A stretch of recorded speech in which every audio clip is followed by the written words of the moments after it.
We are live. Hey, oh, no, don't worry. I'm just moving the camera. Don't worry. We're not getting weird. Not any more weird than usual. There you go. Hey, hello everybody. We are live today. What if I did the whole thing like this? We're live today. What's going on, guys? Candace Owens, ladies and gentlemen, finally embraces John Bray's work. Apparently, they're teaming up. There's a lot going on in this episode today, so we're going to be covering a lot of stuff. Would you guys have a problem with that? Would that be bad? Get that microphone out of there. There you go. Would that be bad? Would that be bad? Sorry. Let's jump right in. Good morning, Mike Riley. What's going on, man? I see you out there. High hands, ashy hands. Ashy hands. Don't worry, we fix that right now. But was it a jump scare? Don't worry. We're okay here. Anyways, let's jump right in. Of course, as always, we got the Buy Me a Coffee app. I actually have to, it's so silly how I have to do this. I can't pin things here. So I actually have to go to the live stream and I actually have to click here and then I have to go here and then I have to grab the thing here. I mean, if you're going to watch every single move I make all the time and you're always going to be watching me, always, all the time, can you make things a little easier? You know what I mean? It's like, come on, man. What are we talking about here? You get everything. Oh, yeah. There it is, ladies and gentlemen. Got a little, the camera threw me off today, guys. Really threw me off. Late start today. Really need that help that I talked about so often. But I mean, it's coming. We figured out a job title. We figured out a description. We're figuring it out with people. I got a couple people in mind. Someone said I just woke up. You just woke up? Man, I wish. Anyways, guys, let's jump right in. Candace Owens, you know, we're going to be talking about her perspective, right? We're going to be covering her perspective of the microphone theory. And, you know, so many people don't have X, so they don't know John Bray. And you're going to hear me mention John Bray a lot. Not even like I'm going to go deep into his actual page and research, but it is good to credit him. He is helping, apparently, from some things that Candace says, he is helping her, and he has been rock solid on this theory, not moving away at all for, I don't know, the entire time, pretty much. So he does need his flowers in that respect, right? We are here to cover Candace, but John Bray is, you know, he should be proud right now. You know, his theory has made it all the way there, but you know, a lot of people don't know that this is basically his theory. I mean, I'm sure a lot of people thought it, but the amount of work that he's put in is crazy. Again, if you don't have X, if you're interested in this theory and you don't have X, just getting X, okay, just getting a profile, just to read his profile of everything he's covered would be well worth it. I mean, there's just months and months and months of research that he's been doing. It's been, you know, I think he's been on Blackline Brief a couple times. I forget which other, I don't know if he's ever sat down with Barron, but he's been on different podcasts. But if you go on his X, you'll really see a whole lot of stuff that he's done. So I'm glad she shouted him out. Really glad she shouted him out. I shouted him out yesterday. I'm shouting him out again today. And I just think it's really important because he's been slugging away, man. He's been slugging away, and he's having a lot of people call him crazy, and a lot of people think that he's nuts. And you get the regular things. You're a grifter. Why are you talking about this? Blah, blah, blah. I'm sure Gary doesn't like what this guy's doing either. But he just keeps on keeping on. So you got to respect it. And yeah, he has a whole lot. I'm checking right now to see if he has a YouTube channel, because I know I shouted out his X yesterday. Blue Mountain Farm. Okay. Let me see this. What is this? Blue Mountain. Which Blue Mountain is this? There's a couple Blue Mountains. Okay, so he has like a skin thing. That's about it. No YouTube? John, You need a YouTube channel, my friend. I mean, you need a YouTube channel immediately. Right now, you should have a YouTube channel up. He doesn't have a YouTube channel up, from what I can see. If I'm wrong, please, guys, correct me. Let me know. Because I'll shout it out. I'll shout it out. I'll make sure to throw it up on the screen. But for those of you that don't know who I'm talking about, even you're like, what are you talking about right now? That's John Bray.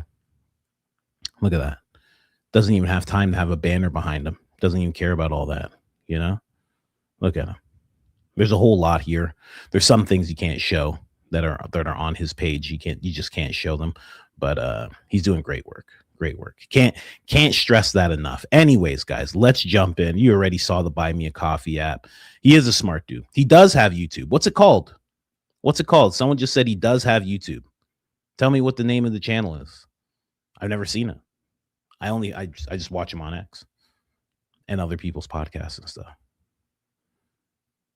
John Bray 1432. Really? Come on. Oh, it's just John Bray. Wow. See, this is what Candace should have shouted out, not to tell her how to do her thing, but this guy, this is actually criminal. Let's jump over here. Thank you for letting me know, guys. And let me subscribe. This guy only has 5,400 subscribers. That's criminal for the amount of work this guy's put in. Although, a lot of what he shows probably can't even be shown on YouTube. This is wild. Look, this is him doing tests, doing his own reenactments. This is wow. I'm surprised Candace hasn't pulled up any of this. This is incredible. This is a guy that should be doing a lot of videos here. I'm gonna move this. I'm gonna see if I can actually show this video here. He's doing a reenactment here. Let's see. Can I show? It has Charlie Kirk on the screen. Let me see.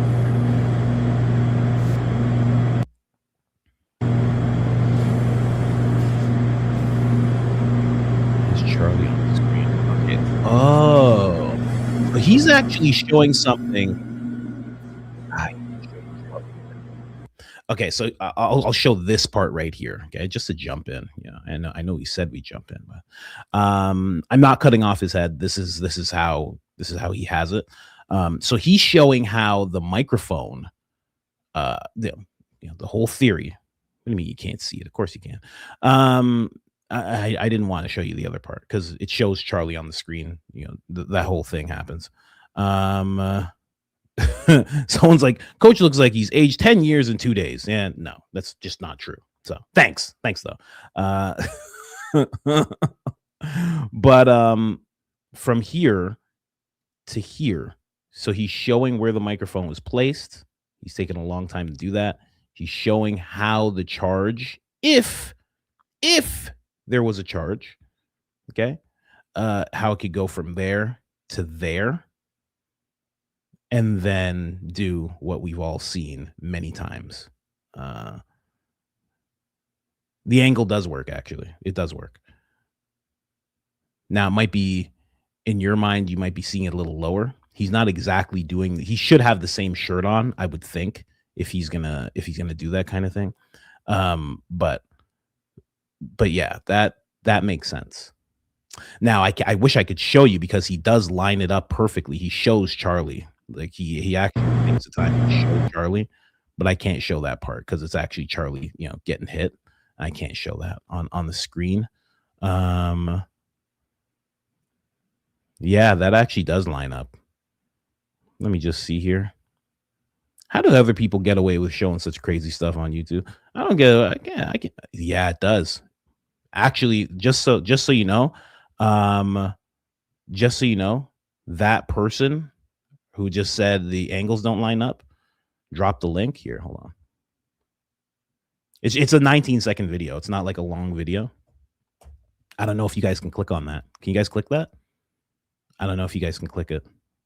I just dropped it. Here, I'll show you the title of the video too. But the angle does match up. It actually matches up solidly. Again, this guy's not a guy just like, he's really putting in the work. The video right here is called Rode Wireless Pro Position reenactment, forensic trajectory demonstration. Okay. I'm sure there's only one video with that title. If you write in those words, you are sure, you are 100% sure to find his video. The link works. Good. Yeah, check it out. It's 19 seconds. It does line up. Again, he shows Charlie so you can actually see it line up. And this is just a little, this is like not even a fraction of the work that this guy's put in, like straight up, not even a fraction. So, and he's been doing it for a long time. So yeah, let's get into more important stuff here. I can't get over that picture. I mean, it's just the best. I think I might show this picture every single day. I just might do that. You know, I might just get into this. I just might show this picture every single day. I just might. I'm just saying. I might be showing this picture every single day. I think I might put it on the wall. I think this John Bray has no YouTube channel. We're on his YouTube channel. I don't know. Anyway, unless this is not John's channel, but it does say John Bray. Let me just see. Is there any branding? Let me go here. Oh, wow. The subscribers just jumped up. Is that because of me? Oh, geez. Why don't you guys like the video the way you just subscribe to that channel? Jeez. So I think this is him. I'm going to go with this is him. And you know what? I can just ask him too. I got pull now, ladies and gentlemen. I can just ask people things and they'll answer.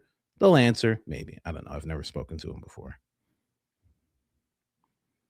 Hey, John, is the YouTube channel that I'm finding on YouTube, John Bray 1432, actually your channel? ? There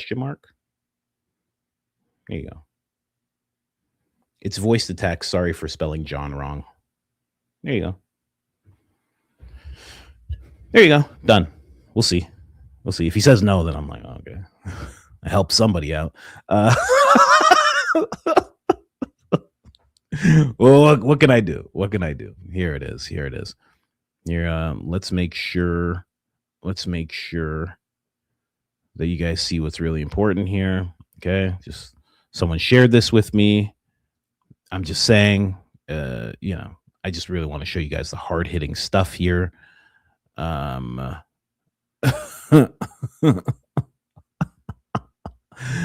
Jody Chase, I don't know what's up with this Jody. No one is more battle bun ready than Blake Neff coming for Candace Owens on X every single day. And you know what? It's true. And I don't think Blake would be insulted by this at all. In fact, I don't know why there's not a picture of me like this. I mean, I think I deserve a battle bun as well. I mean, who else? Don't I deserve one? I deserve a battle bun and a power pony, as it were. Anyway, I saw Candace mentioned me again. She did. The power pony. It could be a thing, but I mean, the battle bun is been tested and true. The battle bun, unarguably, the battle bun is a thing. I mean, you can go back and watch. Go look for your receipts on that one. I mean, it's crazy, I have blonde hair. Yeah. In that one photo I do. I switch it up though. I'm black, so sometimes I'll have blonde hair, sometimes I'll have red hair. Sometimes it'll be long, sometimes it'll be short. As we do. Anyway, let's jump into some things here. We got Candace Owens, guys. No one has ever been more obviously over the target than Candace Owens is right now. That is 100% true. When it comes to this theory, I think it makes what's interesting about this? A lot of people are going to be, I've already seen it. They're like, this is old news. Oh, this is from months ago. Oh, what's going on here? Oh, what's happening here? It's like, man, be quiet. You haven't heard Candace talk about this. You have to hear her perspective. And you don't have to, but I've wanted to hear her perspective on this microphone theory for the longest time. since it came out, I've wanted to hear what she thought about it. And the fact that she is actually deciding to discuss this, to talk to John Bray, to go deeper into this theory, it says a lot. And also, I think it really matches up with her already theory that she's had that Tyler Robinson is not the person who did this. You know, she's had that theory for a while. She was one of the first people to be like, he's not guilty. You know, I heard somebody, I actually wrote it down. Somebody actually, I forget which video it was, but someone actually said Tyler Robinson wasn't there.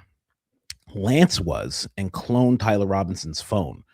Now, I don't know if that's true, but I thought that was an interesting theory. Sorry, I don't remember who you are or what video it was on, but they commented that, and I was like, huh. You know, and it's all starting to line up with what Candace has been saying for a long time. So I'm very interested. I'm hoping that there is some kind of interview in the works with John Bray and Candace Owens. I think that would be really cool to see. I think he deserves that. Can never force her to interview anybody, but I think that would be a solid interview. I think they could have a 2-hour discussion about a lot of things, and really give each other a lot of perspective, because Candace did reveal that within her research, when she showed the SUV, that was something that John Bray said he actually needed. So once I start hearing stuff like that, I'm like, oh, these two need to connect. Someone said, do I approve of the power pony? I mean, well, you know, you listen. As a Candace whisperer, you gotta watch and see. All right. We know what the battle bun does. We know when the battle bun steps in, sugar honey iced tea ain't sweet. Okay. We know that 100%. We know that, but we gotta wait and see. We gotta wait and see what the power pony does. We gotta wait. We'll see soon. You know. But let's go here. So one thing that they need to connect. She mentioned me on her show. No, did she? I get literally 1,000 mentions when Candace Owens mentions me.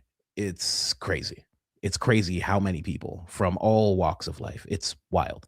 From Instagram to X to YouTube. It's nuts. Someone said George definitely watches Coach. That would be great. If he does, that would be fantastic. Cheerio and all that. Lord Farmer. Yes, sir.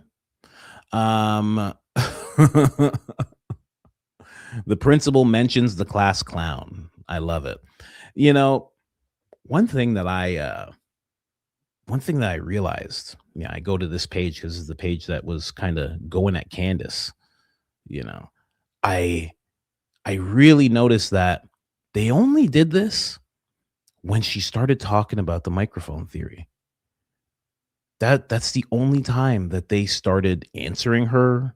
They started going at her. They're kind of trolling her, kind of chastising her. That's the only time that this happened. Also, just so you know, we're going to talk about this microphone theory, little Candace recap, breakdown. We're also going to talk about Peter Thiel's secret society retreat. Just real quick, just have to touch on that. And also Turning Point's new enemy. Turning Point has a new enemy, and it's not Candace. It's not Candace. I'll give you one guess who it might be. It is a micro person. Very weird. It seems like the tide is turning in a very odd way. Very, very odd way. So we'll talk about that soon. But I noticed that this page really started going at case. Someone said Jesus. Someone said Jesus. Jesus turned on them. Is that what it is? I figured that would happen. I figured that happened very quick. But yeah, this page started turning on Candace very oddly as soon as she got into the microphone theory.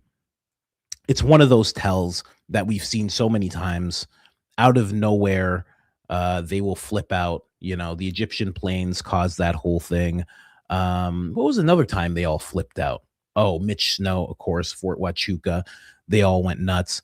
And this time it's very odd that this account is going at Candace and they have no reason to, you know? They have no real reason to be answering Candace or even looking into Elizabeth Lane. It's very odd what they're doing. But anyways, let's someone said Officer Boo Boo. Officer Boo Boo will never turn on Candace. Not fully. He'll never start like really talking about Candace. He's not built like that.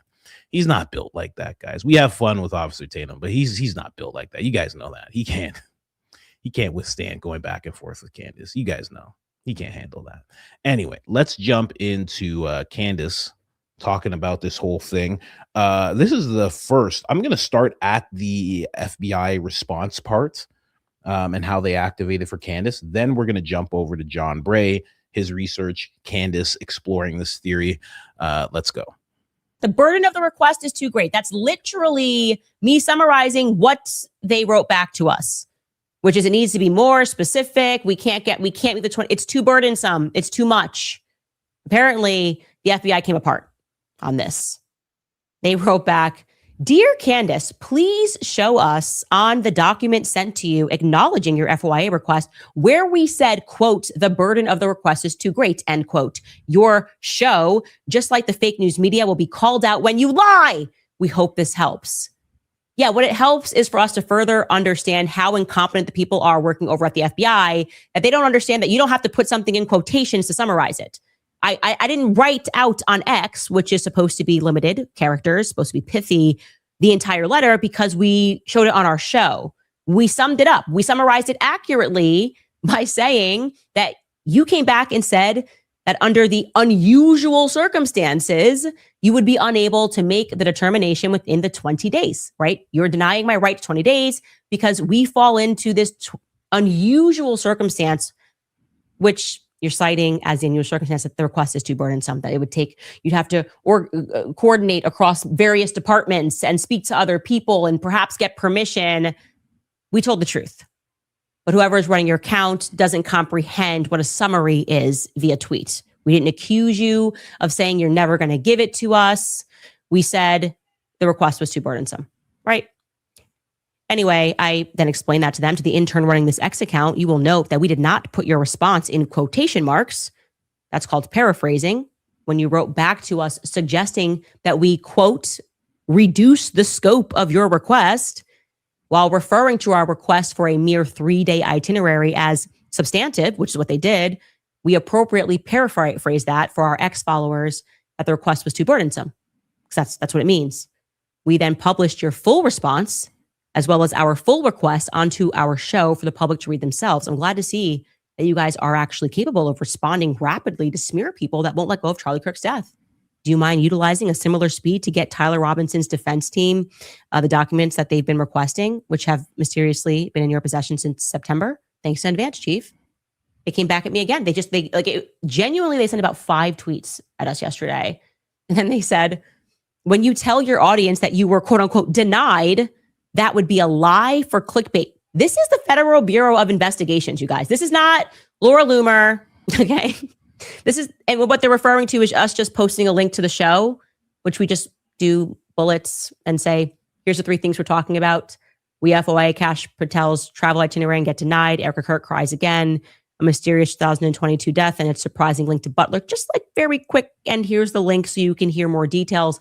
They said that's clickbait. And apparently this is an FBI concern because they don't like the word denied, even though we are, our 20 days is being denied. You're denying that, citing unusual circumstances. That is under the law. 20 days is when you're supposed to get back to me, and you're denying that. And we showed the full context properly in the link that is not showed here of the full episode. So what do we have here? A clown of, like I said, it's a car that is filled with clowns. This is so embarrassing. I think they thought this was going to go well for them. Obviously they got destroyed. Like, do you have nothing better to do? And I just want to also point out the audacity of the Department of Justice accusing me of clickbait. This is the Department of Justice. It's pretty wild. It's pretty wild that she's having a back and forth with this account, with these people, you know, just as she jumps into the microphone theory. Yeah, very, very weird. Very weird that this is happening at this time. I don't know if that means she's over the target. I don't know if that means that they don't like people looking into this whole thing. Maybe it's because she is questioning Kash Patel's whereabouts and they're just really iffy about that because they don't want to disclose that. Although I don't know where he could have been that would make it seem suspect or make anything seem suspect. Maybe it's just the fact that he would have been, like, maybe it has nothing to do with Charlie. Maybe he just like would have been with his girl, or, you know, maybe some of the times, I'm not saying this is true, but, you know, maybe a few of the times where it's supposed to be him on the plane, it's actually like him like sending his girl somewhere. Like, I don't know. Maybe that's why they don't like this whole thing. Maybe that's why they're getting very iffy about it. Someone said at the bar, or just banging him back, like Will Ferrell in Old School. Once it touches your lips, you know. I don't know.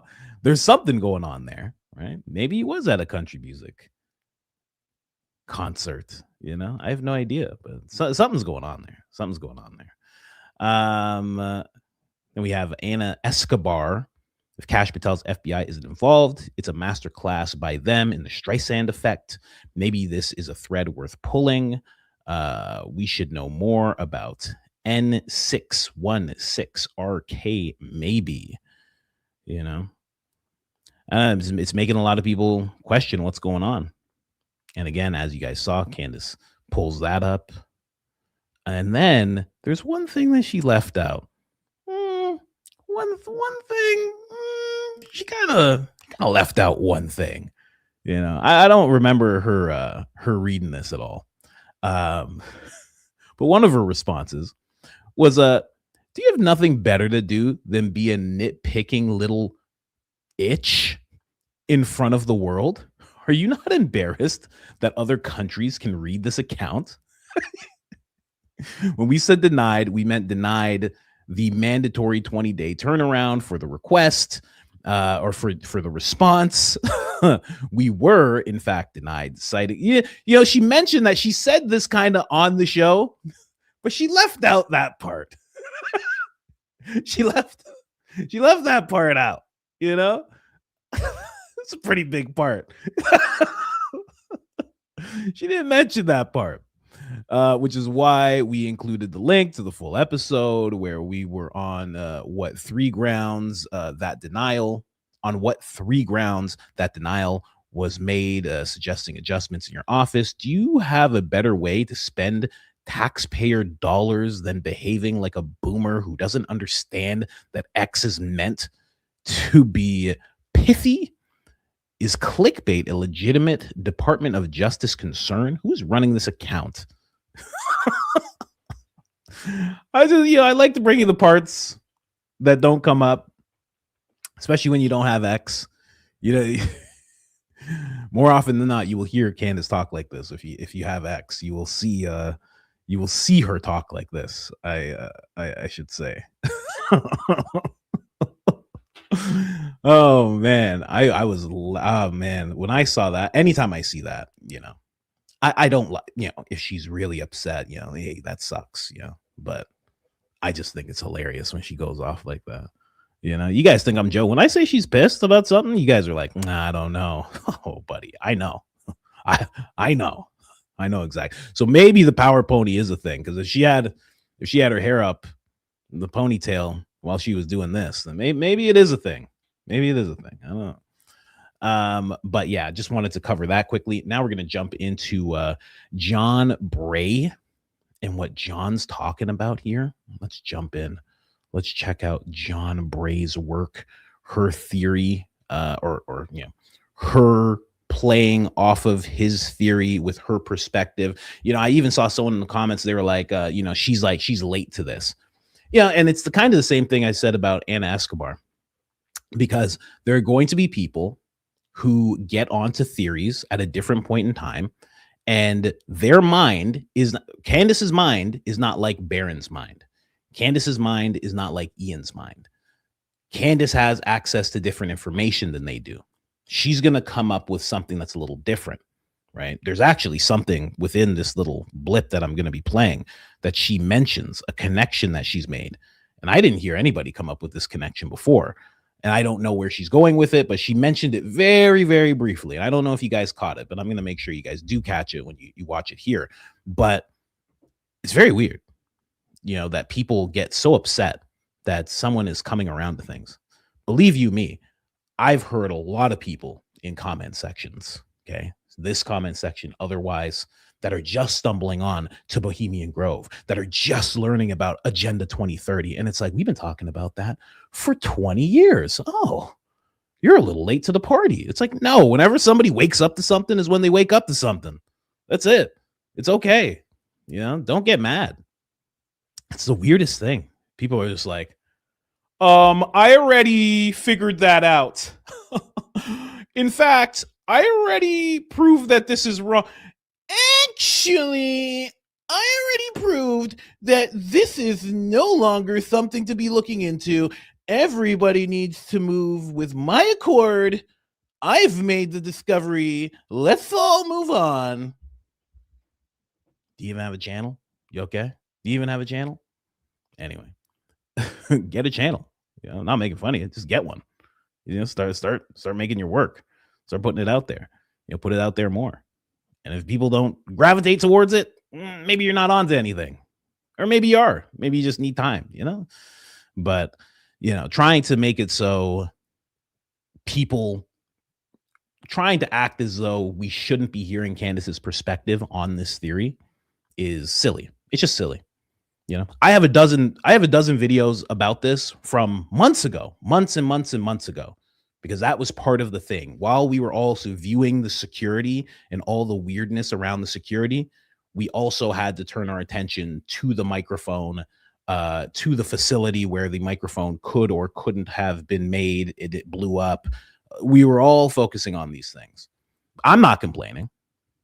You hear me going like, I actually made videos about this. I actually made a bunch of videos about this, and I don't understand. Why are you guys treating me like Candace? I could have a ponytail too. Okay, nerds. Anyway, some nerds just caught strays for no reason. I'm sorry. My apologies, guys. Some nerds just caught some strays for no reason. I'm sorry if you identify with who I'm describing right now. My apologies. Sorry. This is a highly immature outfit that we have here, okay? It's a highly immature outfit.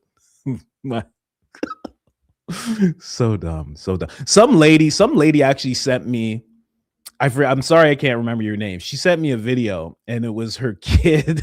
Her kid was like, actually. Oh my gosh, I can't. It's just amazing to see stuff like that. Anyway, let's get into this. Thank you to whoever sent me that. I really do appreciate it. I did see it. I don't know if I reacted to it, but I did see it. Now, I had mentioned to all of you. Of course it's double speed. Of course it is, The conspiracy theory, right?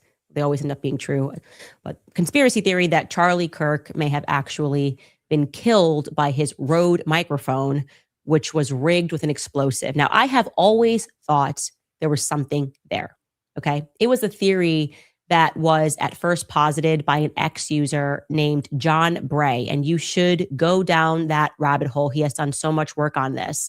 Really, truly, he has worked on this since September. He brought it to my attention when we were the people who exclusively revealed the pictures from the inside of the SUV that carried Charlie to the hospital.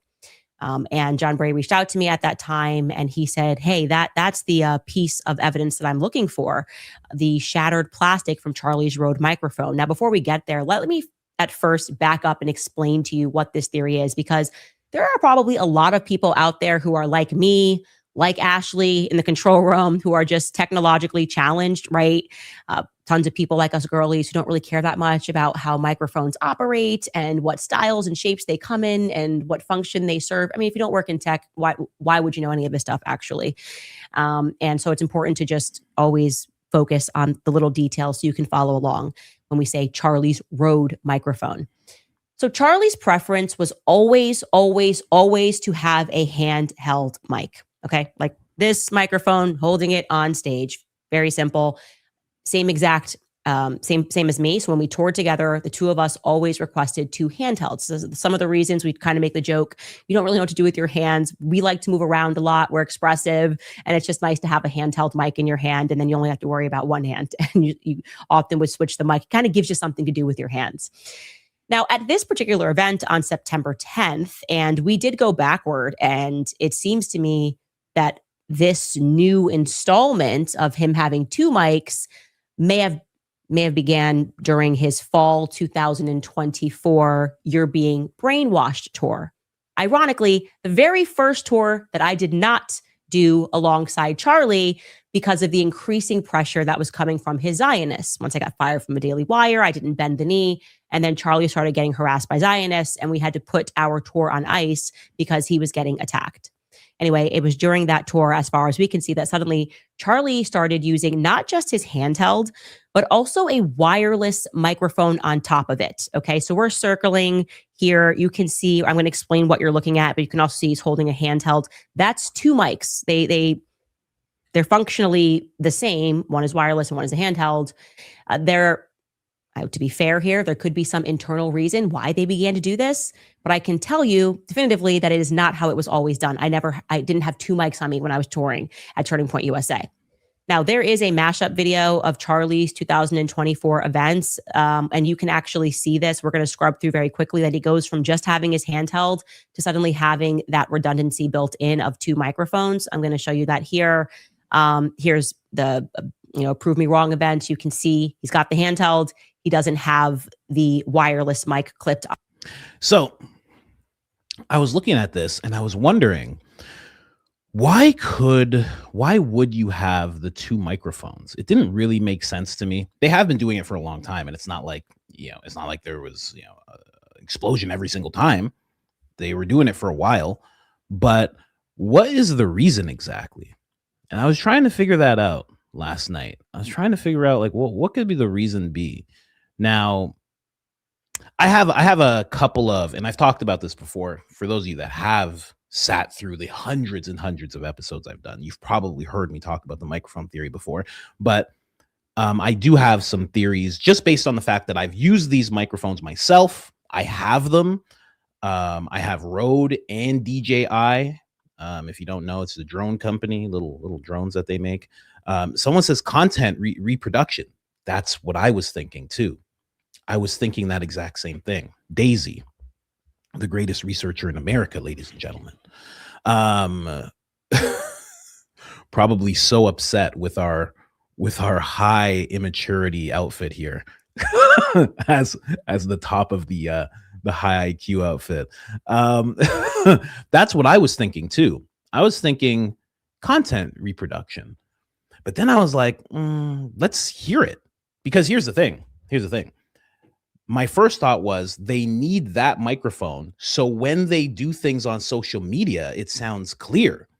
That was my first thing. As an editor, that's the only as an editor and someone who actually ran a video and audio production company, that was the only thing I could think of. Why else would you have two microphones, right? We always, as editors and as people who are, cameramen, audio, you always want more than one source of audio, for the simple fact that sometimes you record something and you go back and listen to it and it's not there. It's either not there, or it sounds terrible, or there was scratching throughout the whole thing. So you're like, okay, at least we have another audio. And then if that all fails, at least we have the camera's audio. You just keep on trying to have as many, you don't want too many, because then there'll be a lot of feedback, but you do want multiple sources of audio. But then I noticed something here when I switch over here, right? We do have Charlie Kirk in I'm a in one of his videos. This is like the top moments from 2024. really big fan, and I'm really excited to see both of you.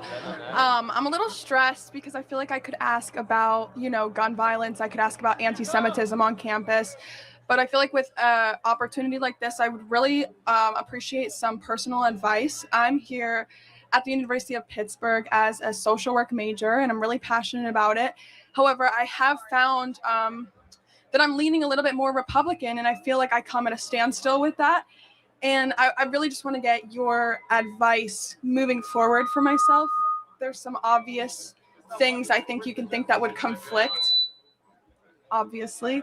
I guess that's kind of my question. What advice do you have for me as a Republican aspiring social worker? What would conflict? I don't know, how to say it properly. I think I can help. The social work industry is very much about a perspective generally of that people in poverty are there permanently and not trying to break people out of poverty into the middle class or higher. So as you can see, he has the microphone on. There's also another situation. I should just write this down. Over or under, right? I've talked about this before. Some people will argue it. I've been doing this for years, literally a decade. I've been doing this, especially with lav mics. Back in the day, back in my day, we had lav mics that had wires and transmitters that you put in your pocket. Nowadays, it's just like, this is crazy. But he has the microphone on in this video. Make sure you guys can see it. He has the microphone on. It's right here. It has a wind guard on as well. The wind guard is like it's like a little, I don't know. It's just like a fluff, basically. It makes it so you can hear it.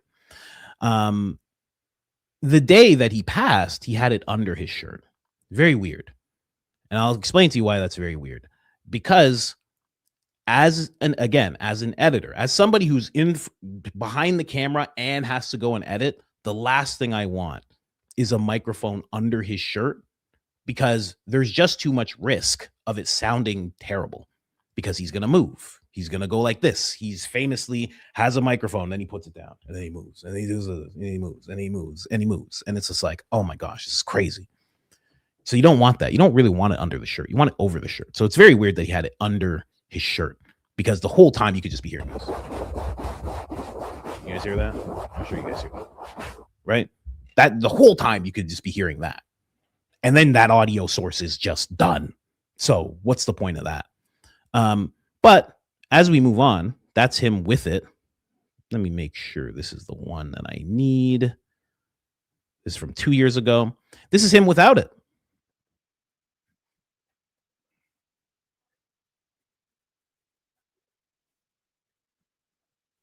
Is it really that much worse? Did I? Oh my! Did I do the Barron thing? I did. It's the coach thing. You know what?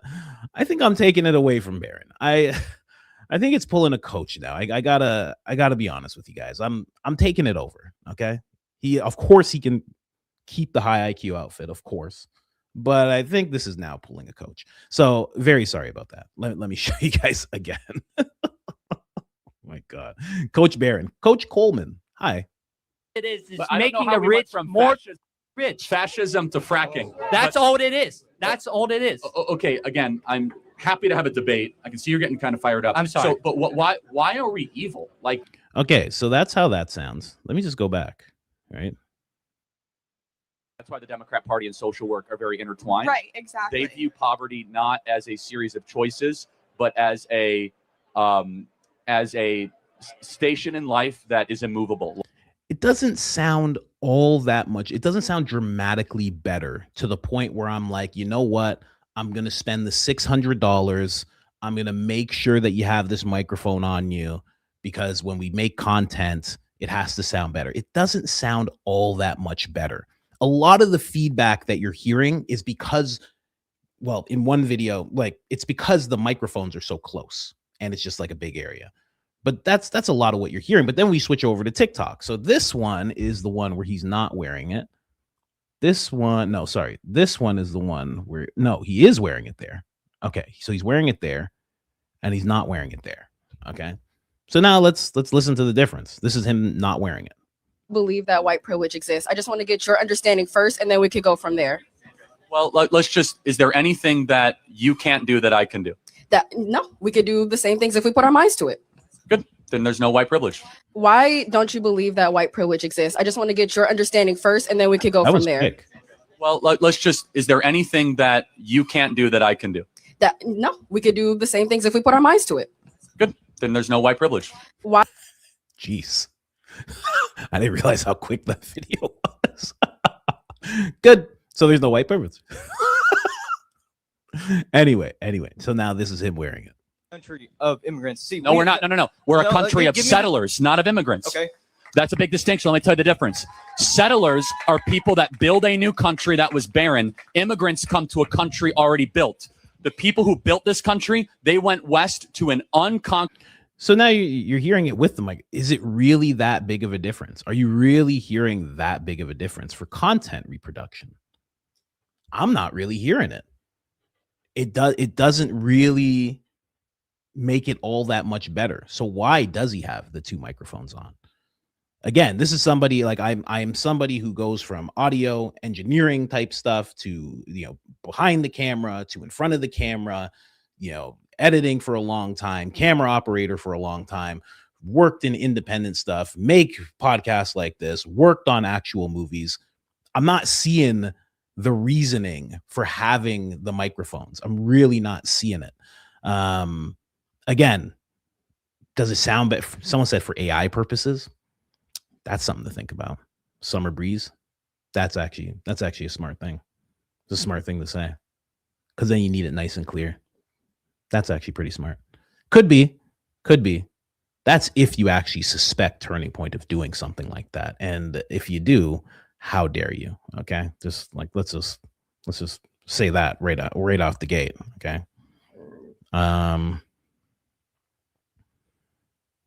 Okay. Somebody says, what'd you say?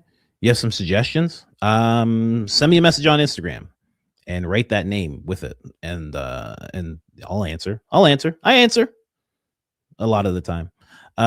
Anyway, so let's keep going here with Candace, what she has to say. Onto him. Here is a, you can scroll through to the second debate. Yep. Here's another one. He's got the handheld. There is no, you can play that a little bit so they can see his arm move around if you want, Sky, that he doesn't have a microphone that's also being clipped onto him. And then you can see come 2000 at the end, the You're Being Brainwashed tour. We're going to scroll. Well, yeah, that's what I'm saying, Daisy. Like, talking about reproduction versus quality. Neither are there, because you can hear, and I might be just like an audio nerd, but you can hear that both of these, whether it's him not wearing the microphone, wearing the microphone, not wearing it, you can tell that the audio is coming from the handheld microphone. That's directly where it's coming from. Right now, again, this is 2023, 2024. Maybe they came up with a different system in 2025, right? That is possible. But the quality that you're hearing in each of these clips is coming from his handheld. So it's like they're not even using the Rode microphone at all. So it's very weird. I don't know. It's very hard to tell. Through here. I don't know when exactly this event was, but I do know this was his fall of 2024. Now you see he's got a Rode microphone clipped onto him on top of the handheld mic. Okay. What has been posited that exploded on him is that beeper sized Rode mic wireless. Okay. That's what we are referring to when we say the wireless mic exploded. I'm going to now show you just a static picture of the wireless mic up close so you can see it. Okay, that's the Rode mic. And more crucially, there's a clip, a magnetic clip that is used to hold it. So that's the clip. And you can. So somebody's asking whether or not it was just a backup. Well, here's the thing.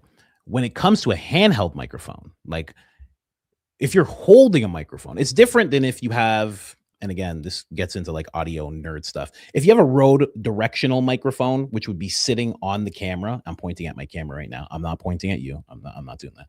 So it would be sitting on the camera. Then you would need a backup that would be here. if you have that audio, because this is like literally what I would do. I would have that audio, then I would have a shotgun mic hanging above the person. Then you could say you need this. But once you have the handheld, if you're hearing it, it's recording, right? Also, you're going to do a lot of tests. But if you're hearing that microphone in the system, that means you have headphones on. The second that you can't hear the person talking into a handheld, you know it's not recording. So you know everything needs to stop. And it needs, you know what I mean? See in translucent here is the microphone. That clip is what you see on the outside of Charlie at the September event. That's a magnetic clip. It stays on Charlie the entire time. It never falls off of Charlie. Apparently, it holds like an incredible amount of weight. So the actual microphone, the Rode mic, is on the inside. So that's something new as well. So they got the microphone, that's the magnetic clip on the back, and on the inside of that is going to be his Rode microphone. Assuming he was using Rode, I think it's Rode that he's using, but that's going to be that Rode wireless mic on the inside. I know that's a lot of explaining, but I feel like it really helps people who aren't into tech like me. It's also important to understand how, because if we're talking about an explosive, we talked about that yesterday, and people lost their fingers and they had shrapnel on their face. It's important to understand how could an explosion travel directionally, right? How could it be contained, so to speak, if it's... So they're going to get into that. That's actually something that I saw. I think it was John Bray and Trigger Smart talking about. It was when I had to, again, I was covering this whole thing, but somebody asked if the handheld could just be for the speakers. But that's the thing. That's why I was going through these different things of these different clips of audio. You can hear that what they're using is clearly the handheld audio. So that's where my mind's at with it. And this is literally like, this is my ear. I'm not like I was there or anything. This is just my ear of what I can hear. That's what it sounds like to me. Anyway, let me get this girl off the screen since you guys can't be mature when this lady's on the screen here. Jeez. Anyway.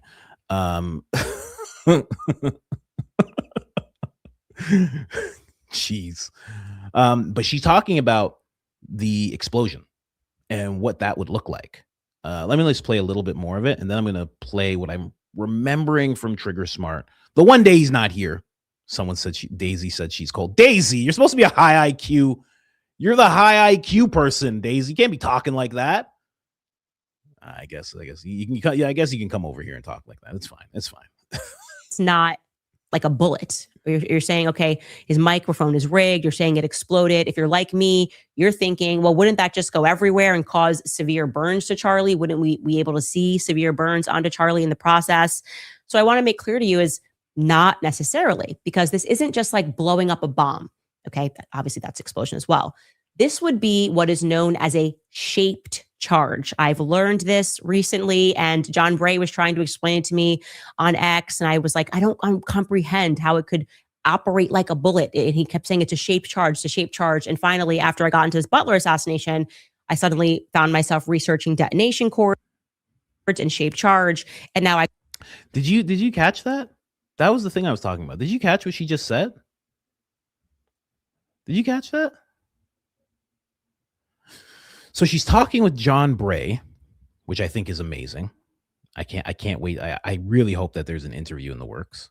So she's talking with John Bray. She's trying to understand what a shaped charge is. Okay. And then she brings up trying to explain it to me on X, and I was like, I don't comprehend how it could operate like a bullet. And he kept saying it's a shaped charge, it's a shaped charge. And finally, after I got into his Butler assassination, I suddenly... She got into the Butler attempt. I found myself researching detonation cords and shaped charge. And now... Detonation cords and shaped charge while she was looking into what happened at Butler. That is an interesting connection. I don't know if people caught that, but when I heard that, I was like, wait a second, what? So I wonder, it just makes me wonder what is coming down the pipe in regards to Candace and her episodes, where she is going to be touching on shaped charges and detonation cords when it comes to what happened at Butler. I hope this is something that we get to hear about this week. I don't know, but That really threw me off. What does that mean? Because I started thinking about what happened at Butler. And I was like, where would she see detonation cord? Where would there be a detonation cord? Where would there be a shape chart? Like, where would that exist in the Butler scenario? And I really can't even think about it. If you guys can understand that, I mean, that would be great to hear, but I don't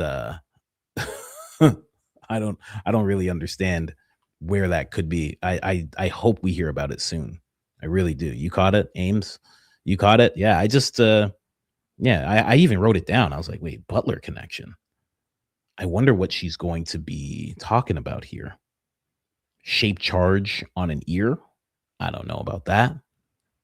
Because I feel like that would do away with the president's head, the to be president. It would have done incredible damage. Any cord? There's no cord that I can think of. Although I haven't watched the Butler footage in a very, very long time. It's been at least, I don't know, since like 2 weeks after it happened. I stopped watching it. But anyway. Ooh, wait, what? The firefighter died burning some stuff in the background. Corey was investigating that freak accident. That is the link. Really? Corey's the link. Someone's saying another person saying Corey's the link. Corey's friend was blown up. What? Really? Where? Where was his friend blown up? You're saying his friend was blown up. Where? I know she talked about his friend and everything, but where in that? Oh, in his backyard.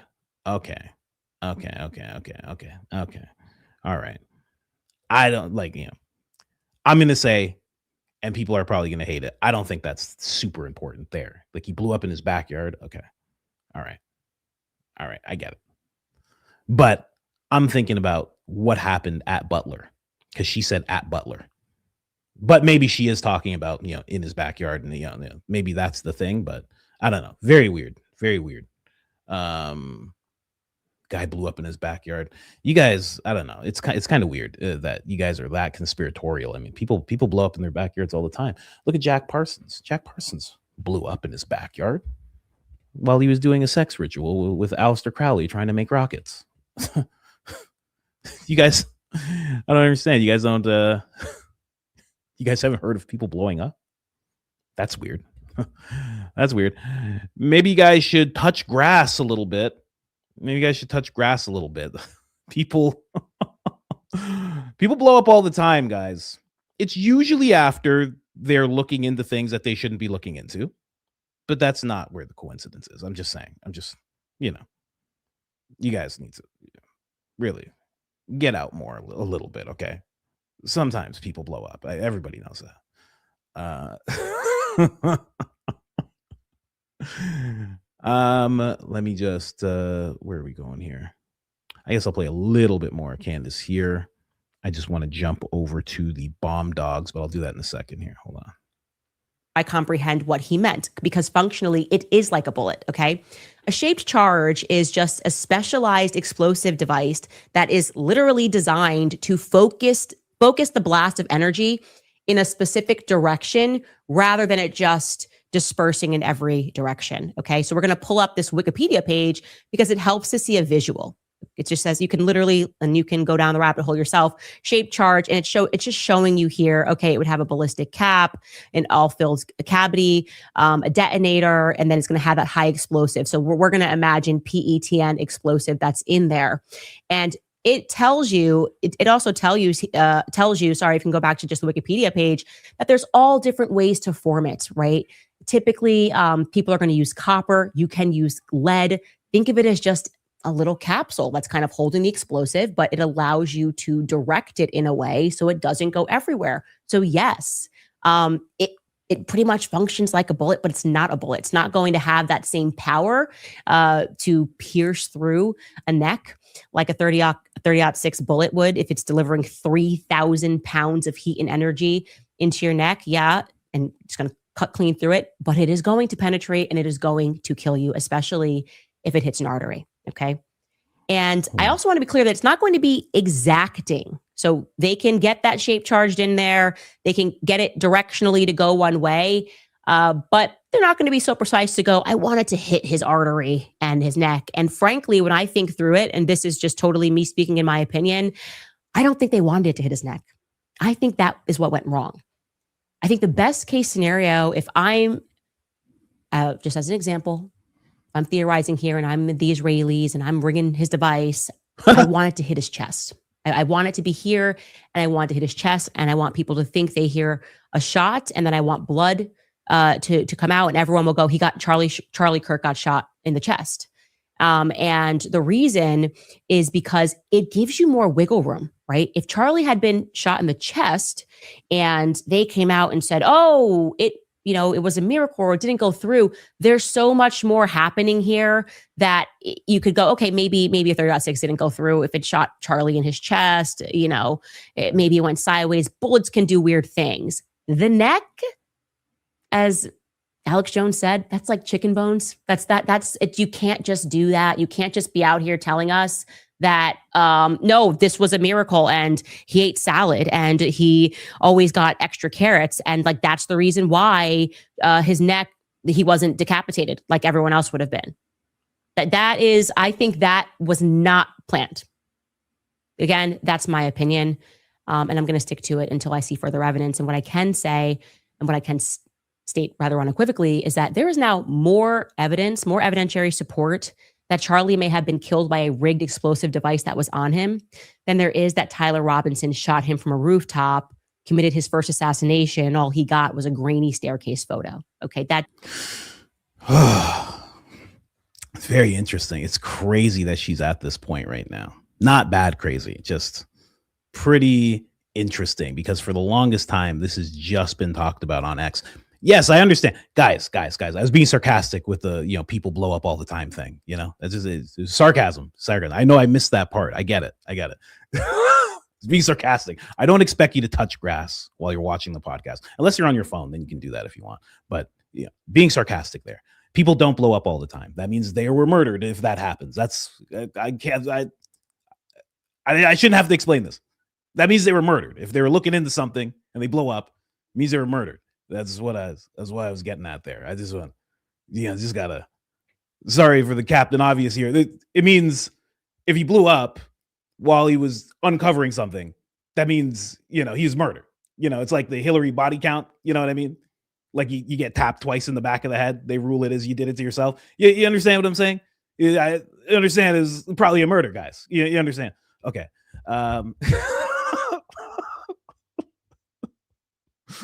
But the fact that she's getting to this point is very, very wild to me. And I don't know what this is going to bring about. But the one thing I do notice is that, and I always want to check as I'm saying this, but no one is commenting on this. Gary is not. Hey, what are you doing? Hey. Don't go. Come on. I love you. Bye. Oh my God.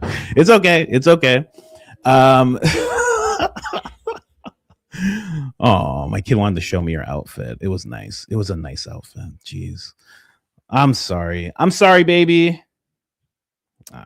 She's gone. She's pissed. She's very mad now. Now my wife has to deal with it.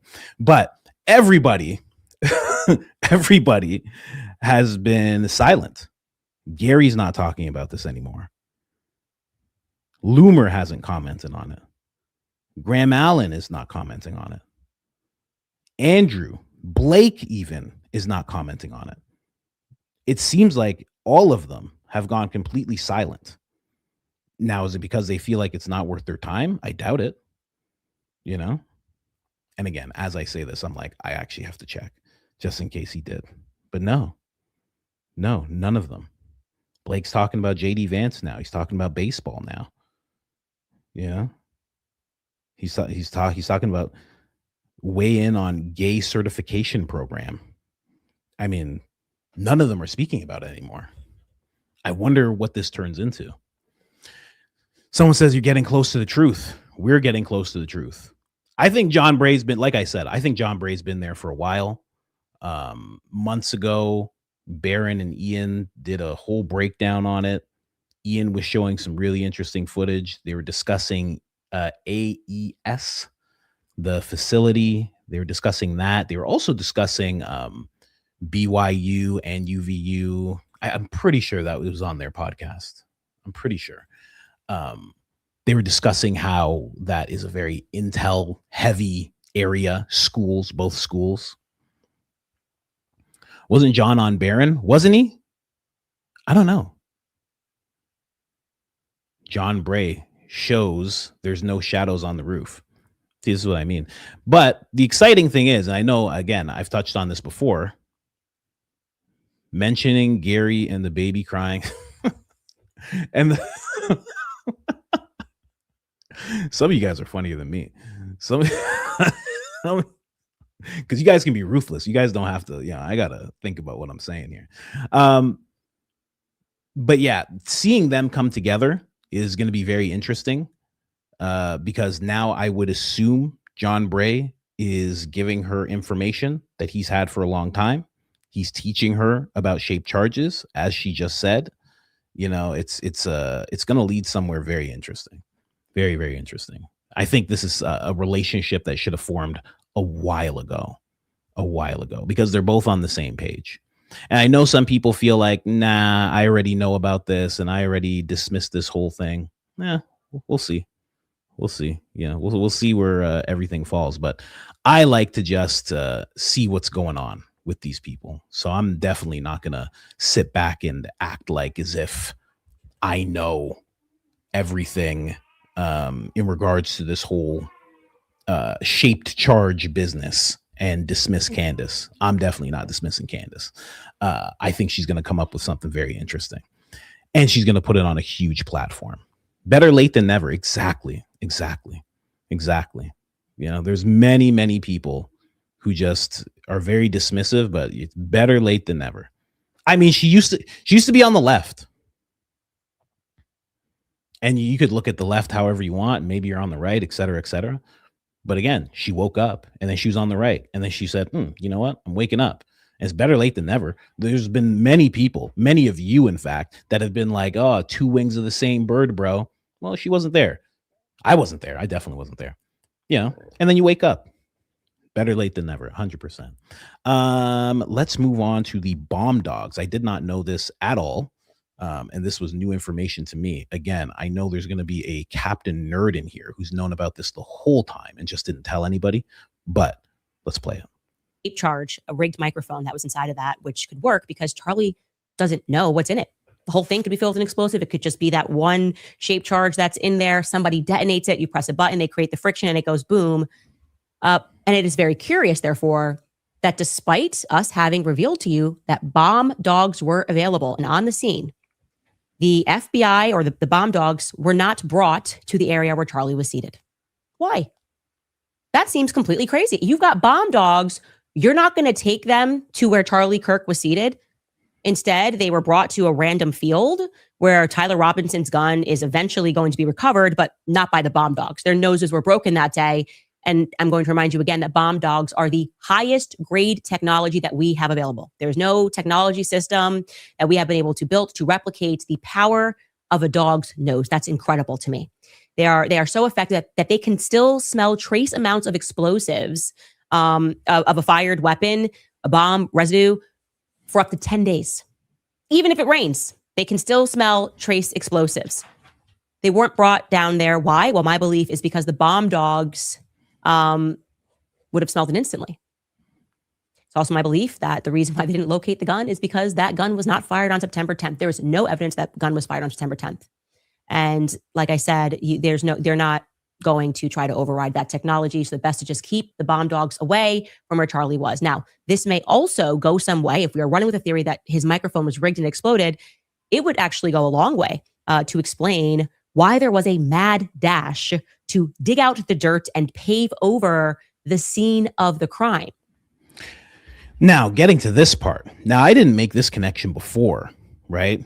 But, and again, I'm not going to keep playing it because she pretty much brings up that clip of that guy in that interview who helped do the paving over, didn't expect to get paid for some reason, didn't expect to get paid, said he was doing it just because he likes to be useful.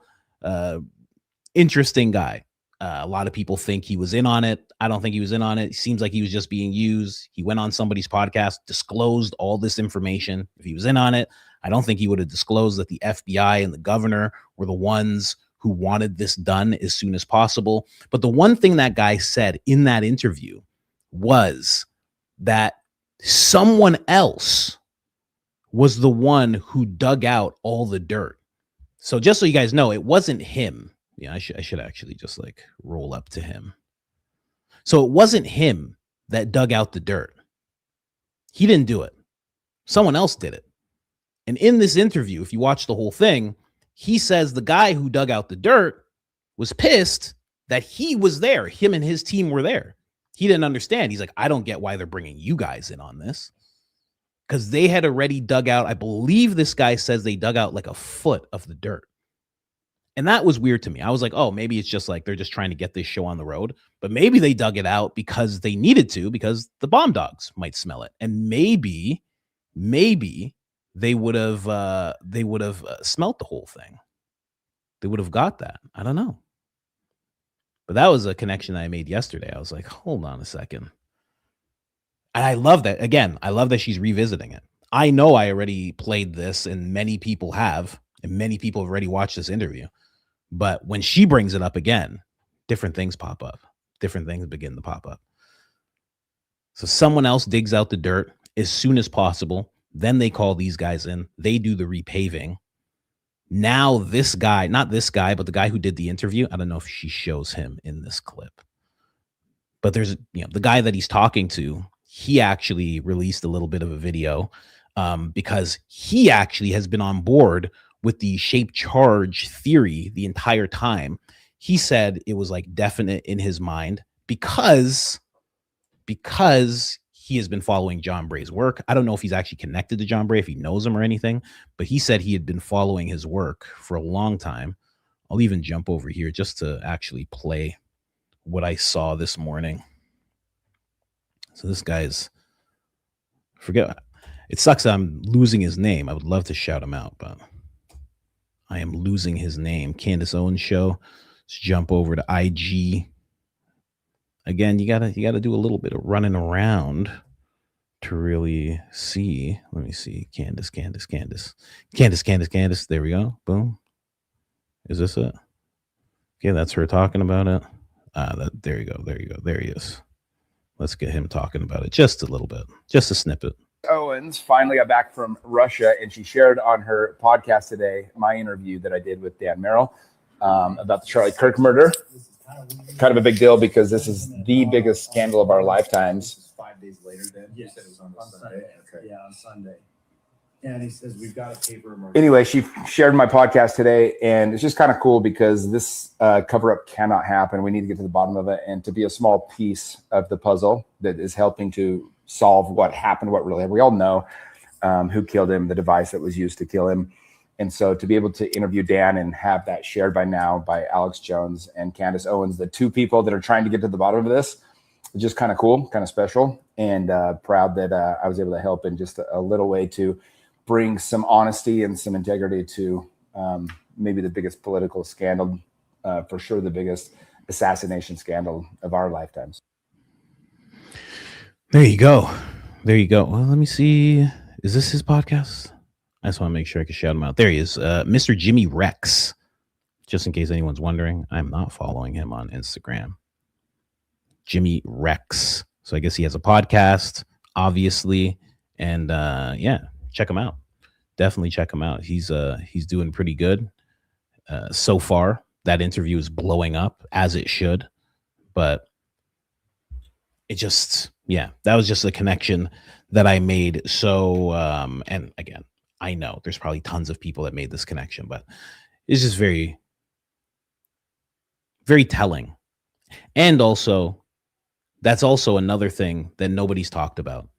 So I think Jesse made a video about this. I think Barron touched on this. I know I did.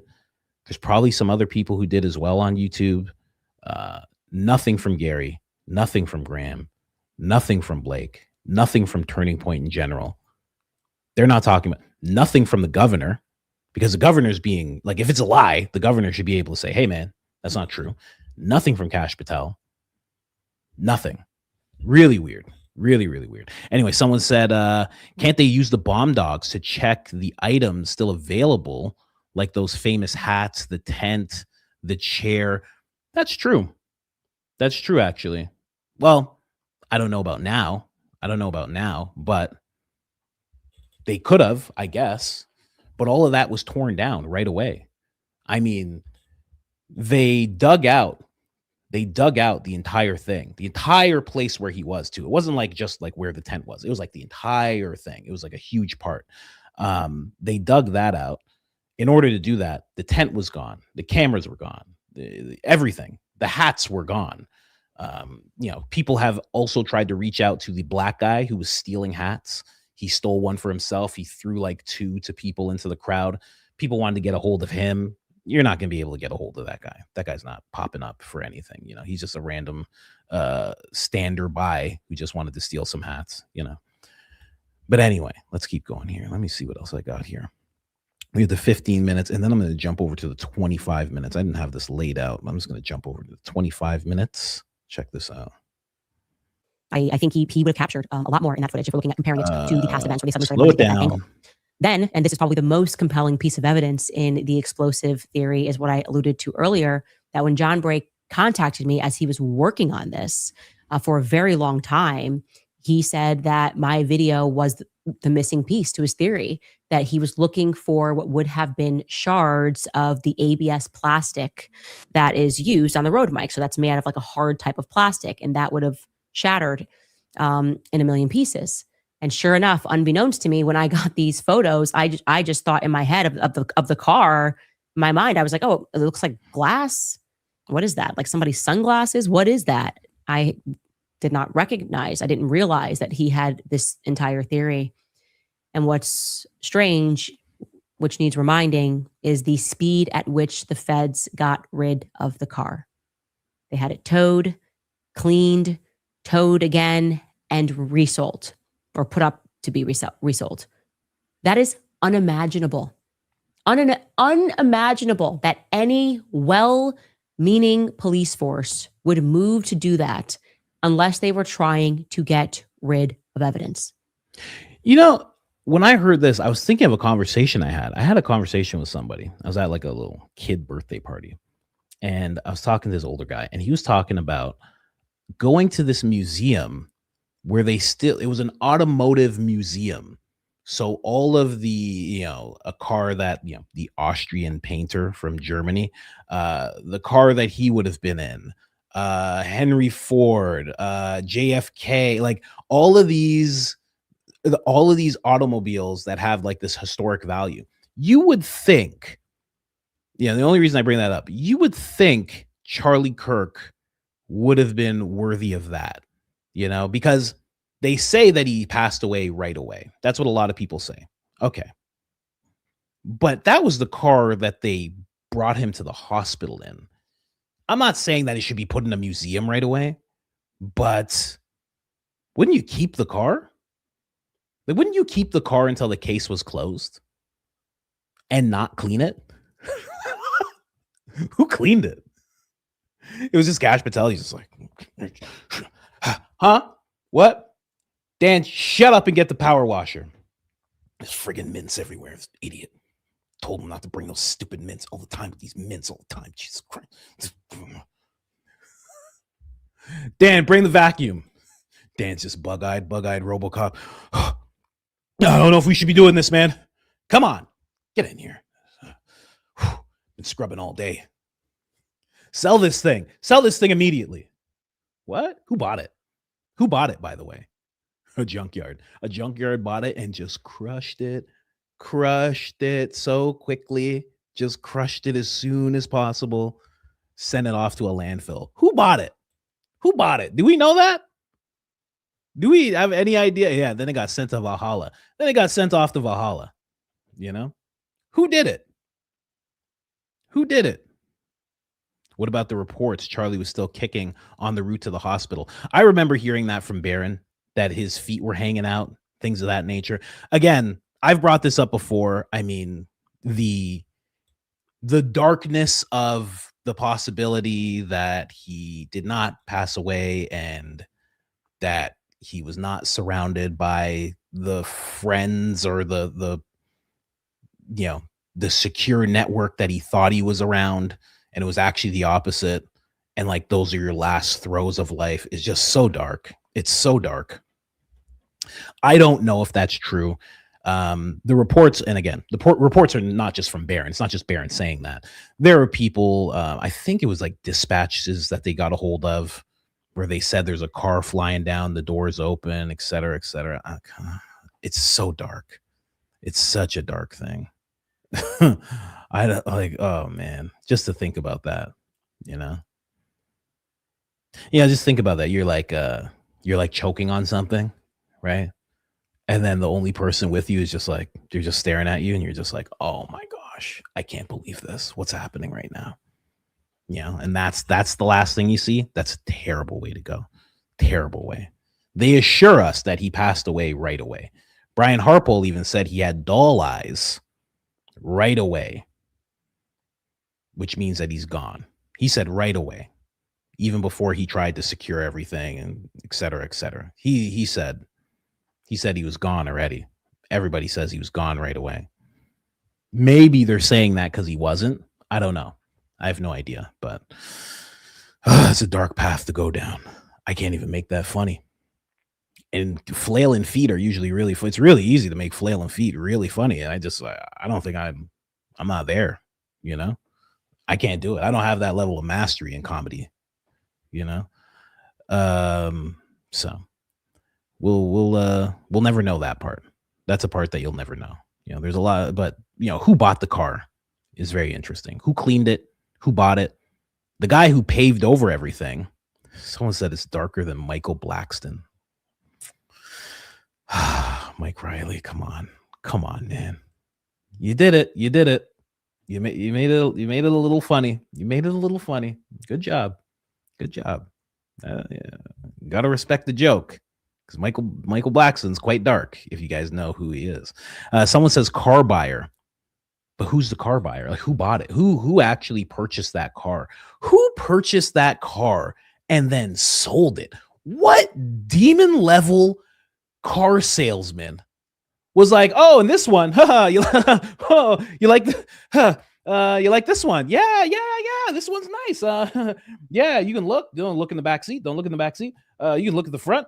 Real light, not lot of space. It's a pretty solid car. Yeah, there's mints and stuff and mint wrappers. I'll clean that up. Yeah, I can get you in this. Today, actually. History? I don't think there's any history of this car. Is there any history of this car, guys? I don't really. Nah, I don't think there is. Who's driving around in that car, not realizing that they have the biggest piece of evidence? You know, the biggest piece of evidence. Anyway, let's keep going here. I got one more thing. You know, the SUV being evidence. Actually, let's play this a little more. Just a touch more. The VIN number. Yeah. Doesn't make sense. That should be one of the biggest pieces of evidence, as that is a part of this court hearing. But rather, they contained it, got everything they needed at the hospital, according to Frank Turek, and then said, all right, get rid of this car. Don't let it see the light of day. And I was very lucky to get my hands on these photos, which reveal that there are certainly shards of something on the floor. Okay. And we're showing you these photos here. We can keep going. I need to get these photos over to John Bray. Actually, that part, let's just stay here for a second, just seeing. And this is in the back seat. So Charlie gets brought in. We're not talking about the driver's seat. We're talking about the middle, I guess you could say the middle captain chairs behind the driver's seat. just behind the driver's seat is where Charlie's body was pulled in. Okay. In that captain chair. So if you imagine they're pulling his body this way, and there's going to be inside, if there was something that exploded, if this theory holds, there's just going to be a ton of glass that they're trying to contain on him until they get into the car. And while they're in the car, they're going to get that glass off of him. Whether it's because they're trying to assist him, that glass is going to fall. That's not going to be contained, right? And so you're seeing that just behind that captain chair, that second row. This is a third row picture, so that's behind the second row. And then you're also going to see it in the seat where Charlie's body was, right? These are the front two captain chairs, and you can see that we even have it in the crevices of the chair itself. That is very compelling. Again, could it be something else? Could it be playing devil's advocate? They were all wearing sunglasses. Did one of them take their sunglasses off and accidentally step on it? Well, then I would expect to see some frames. Sunglasses. Oh. Frank, what are you doing? I don't know. Give me your sunglasses. What? I don't think so. I don't think it's sunglasses. It's nice of her to be charitable, though. It's not. Candace isn't always very charitable. That's a very charitable thing to think about.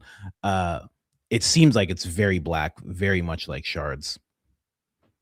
And then I guess if it was under his shirt, as they're picking him up, as they're putting him in, it would fall to the side, come out of the sleeves, come out of the bottom, and it would just be everywhere.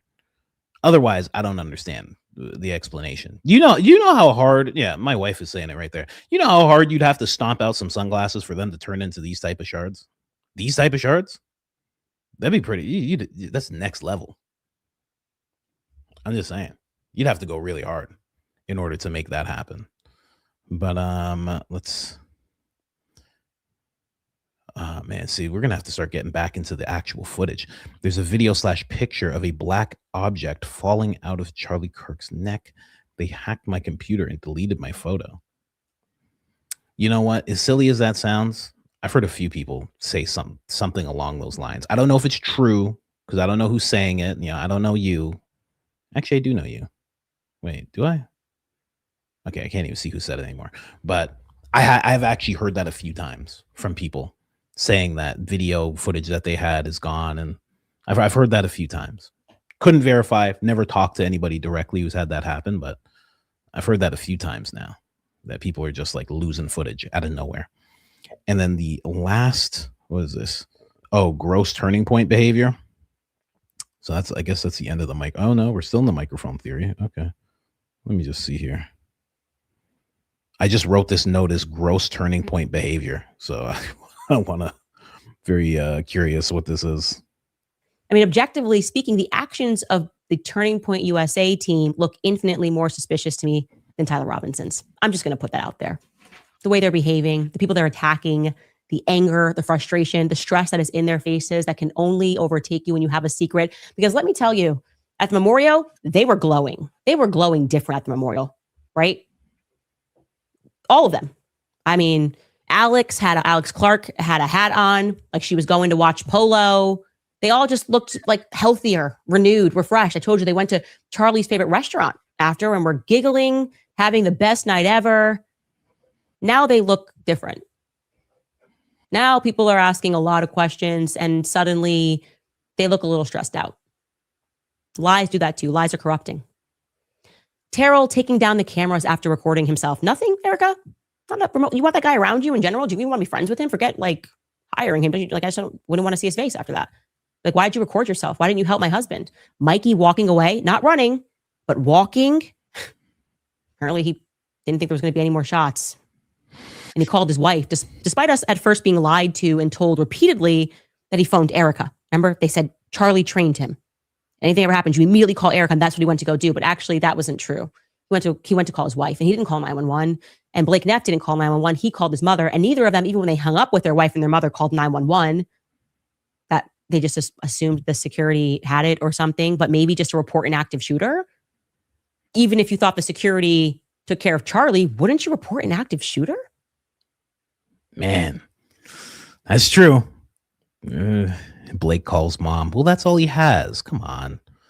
He doesn't have a wife. If he had a wife or, a husband, not saying he would have a husband, I'm just saying, either a wife or a husband, then he'd call them. He has his mom, Blake called mama. It's not funny. That's not funny. It's not funny. That's not funny at all.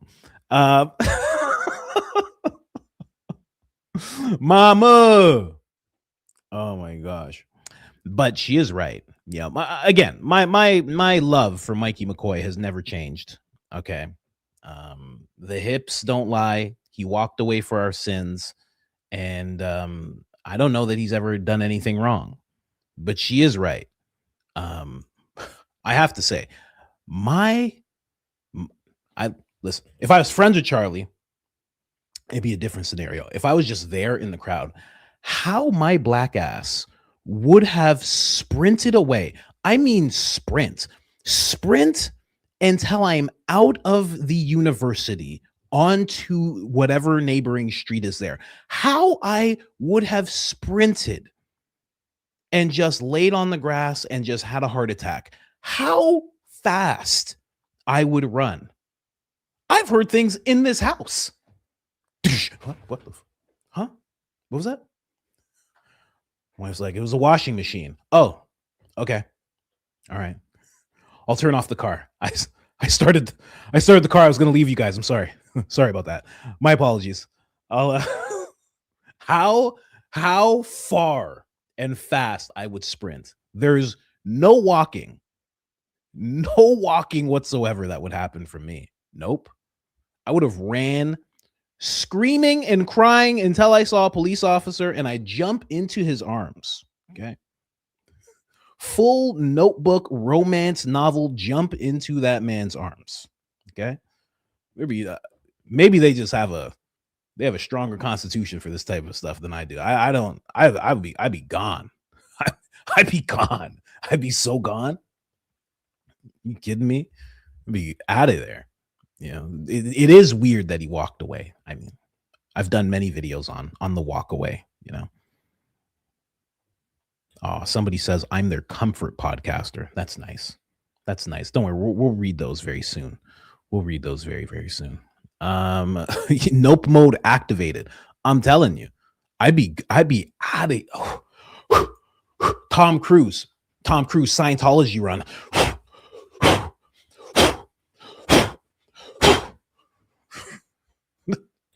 Knocking down anybody, knocking down everybody. Are you kidding me? So it is a little weird that he walked away. Blake walked away too. We don't usually talk about Blake's walk away, but he walked away as well. He had like a hop, skip, and a jump. Like he was just like, oh, it's happening. Oh, whoop, He walked away real quick. I mean, very weird. Andrew wasn't even there. Andrew's kind of like, that's kind of like me. Andrew was like, I'm good. Nah, I'm not coming. I'll be okay. Thanks though. Nah, I'll be here. Now you call me. You call me when we're good. You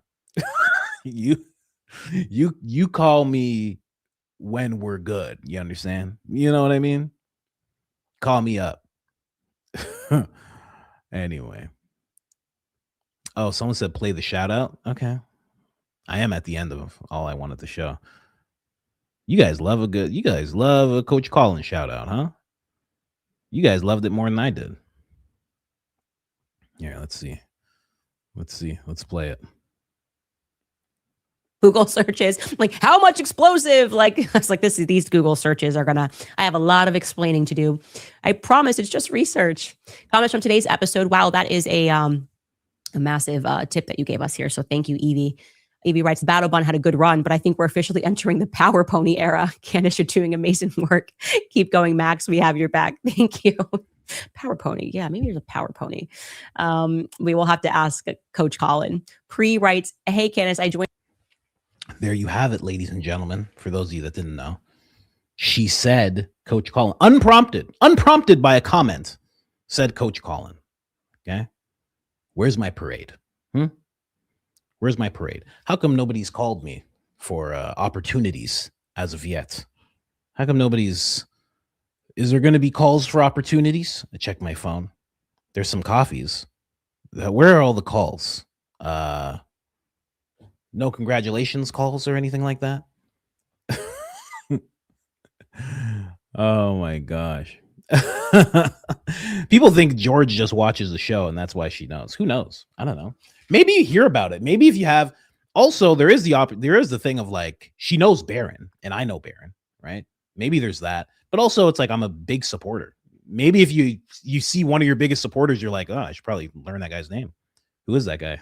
That guy seems to be a big supporter, you know? George watches me on the toilet. Listen. You can make jokes all you want. Don't act like there's 5,000 people here. There's somebody watching on the toilet. It's completely fine. It's 100% fine. That's cool. Cool by me. You know, do what you got to do. You know, it's not like you're on camera. You can do what you want. There's, you know what I mean? There's no etiquette there. You do what you want. You men out there, you adjust all you want to. I'm not judging. I'm not judging nobody. Don't even worry about it. Farmer in the chat. No, he's not. Unless he has like one of these, he's a burner account. That'd be something. I would love to know that. But there you have it, ladies and gentlemen. She mentioned me. Really cool, interesting stuff. And like I said, towards the power pony. Listen, it did a great job. It did.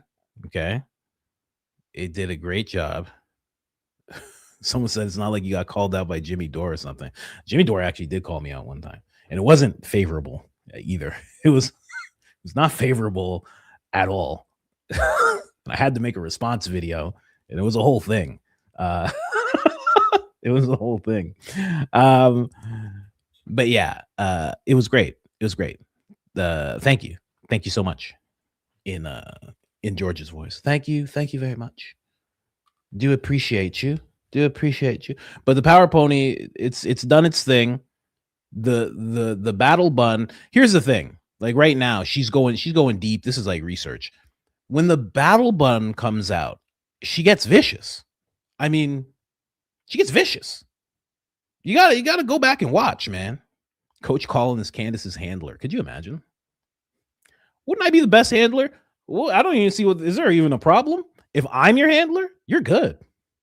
Look how she goes. Look what she gets to say. She gets to say whatever she wants. I'm the best handler ever. You kidding me?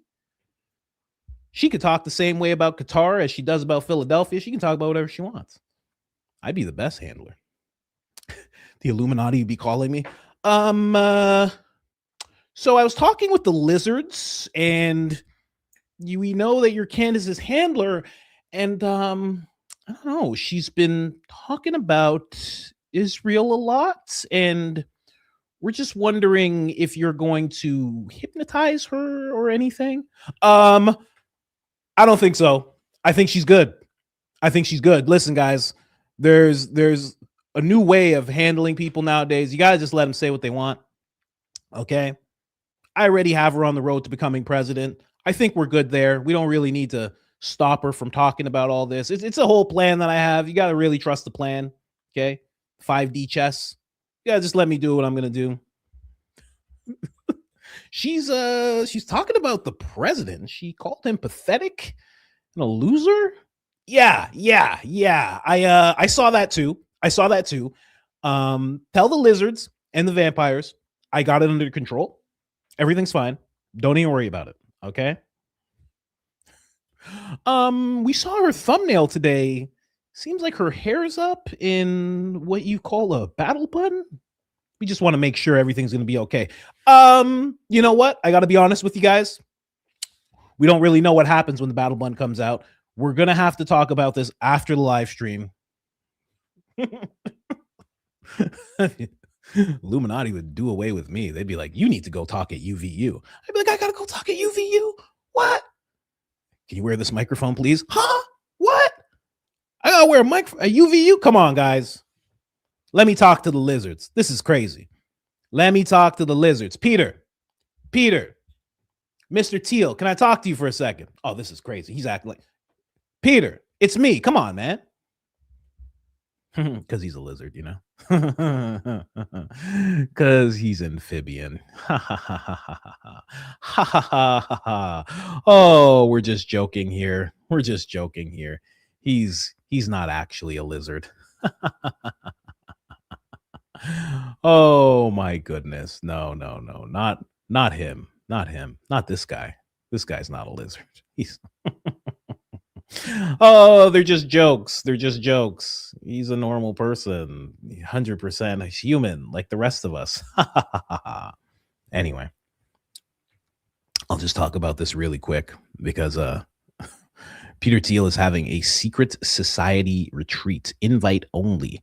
It's been leaked. The topics will be surviving World War III and building your own cult. This can't be true. The retreat is scheduled for August 12th to the 16th. Venue near Dublin, Ireland. Of course, they do it in the place where there's nothing but chaos. Peter Thiel, Elon Musk, Jared Kushner, Reid Hoffman. No way. No way Elon and Reid Hoffman are going to be in the same room. Get out of here. Jonathan Goldenblatt, Larry Summers, Cory Booker. Cory Booker? Sam Harris. Cory Booker is going to be is this the same Cory Booker I'm thinking about? Nah, it couldn't be. And Jeff was interested in the group back in the day. Come on now. Come on. Who is this guy? Let me hear a little bit of this. Why is everybody not talking about this immediately? Let's just go through a couple of the greatest hits. We have self-proclaimed health guru Peter Attia. We have Scott Bessent, the Secretary, U.S. Treasury. Sarah Bond, the president of Xbox at Microsoft. Mike Cannon-Brookes, the co-founder and co-CEO of Atlassian. Michael Bronstein, chief product officer of Roblox. Bob Cialdini, the author of the book Influence, very well-known book. We have the co-founder and chairman of Intuit, co-founder and COO of Oklo, executive chairman of LinkedIn. That's, of course, Reid Hoffman. Sam Harris, Joseph Gordon-Levitt somehow got an invite. We got Tim Ferriss for their propaganda wing. Ted Cruz, of course, is in the club. He's a good, obedient little senator. Looky there. There's our fraud, Brian Johnson. Brian Johnson is in there, ladies and gentlemen. Jared Kushner, of course, gets an invite. Neil Mohan, the CEO of YouTube, which is why this video is going to be extremely suppressed. They do not want us talking about this. Damn. Elon Musk is, of course, a member. Fraudster Chamath is in there. That's, again, part of the propaganda wing with the All In podcast. Daniel Pink, part of the propaganda wing. Steven Pinker, propaganda wing. Eric Schmidt, who, if you're starting to doubt this list, just gave a graduation speech at University of Arizona. We reported on that here, where all of these students booed him every time he mentioned how AI is the new way of doing things, pushing one of their initiatives. Kim Scott, propaganda wing, author of Radical Candor. Whoa. Hold up. I got one more name that didn't make a lot of the articles going out about this today, and that name's a little contentious, which is why people aren't talking about it. Jeffrey Epstein was emailing about dialogue back in 2014. It looks like a couple of folks in his circle were invited to dialogue.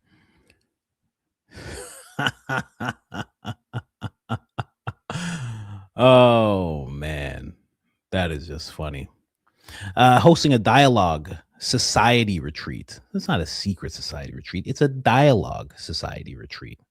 You know, Power Court Hotel outside Dublin. That's where it's going to be. If you get your invite, you need directions. That's where it's going to be. Navigating World War III, bring back nuclear, build a cult, battlefield technologies, and how's your sex life? Interesting. Wow.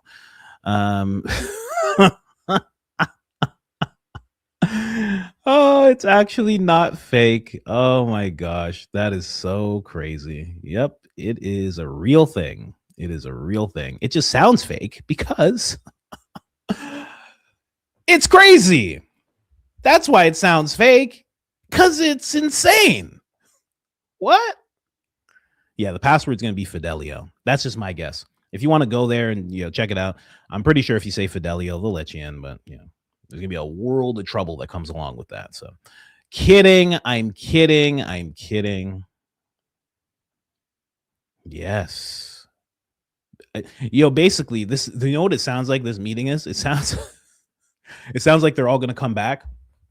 They're all going to get there and they're all going to be sitting down. And then all of a sudden, Jeff's going to walk in. They're going to be like, ah! What are you doing? What are you doing here? Oh, I thought we all got together. Oh my God. And he's just like, that's right, guys. New York accent. That's right, you guys. What's going on, everybody? Huh? How you guys doing, huh? What's going on? Yeah, so I had a little bit of time. We put out Palm Beach Pete over there, and that's not me, but now they think that's me, and I'm over here, and I live in Ireland now. How's everybody doing? Huh? How's everybody doing? Everybody good? So same thing as always, huh? All you guys give me money. Yeah. I'm gonna turn myself into a black guy. Yeah. I just I wanted to come over here so everybody can see me. Just understand that I'm still alive. I'm gonna turn myself into a black man. I'm gonna be a real good black man. And nothing stops. So power of attorneys, everybody here, sign here, power of attorneys, all that stuff. How you doing, BB? You okay? I got him, BB. Because he's not dead. That's where I'm at with it. No way he's dead. Get out of here. All of yous give me your money. Yous guys thought you could kill me, huh? Yeah, it's cute. It's cute. I'm not even a double agent. I'm a triple agent, huh? You guys know I'm a triple agent, huh? I'm a quadruple agent. I'm also an agent for Africa. You know that, huh? There's things going on over there.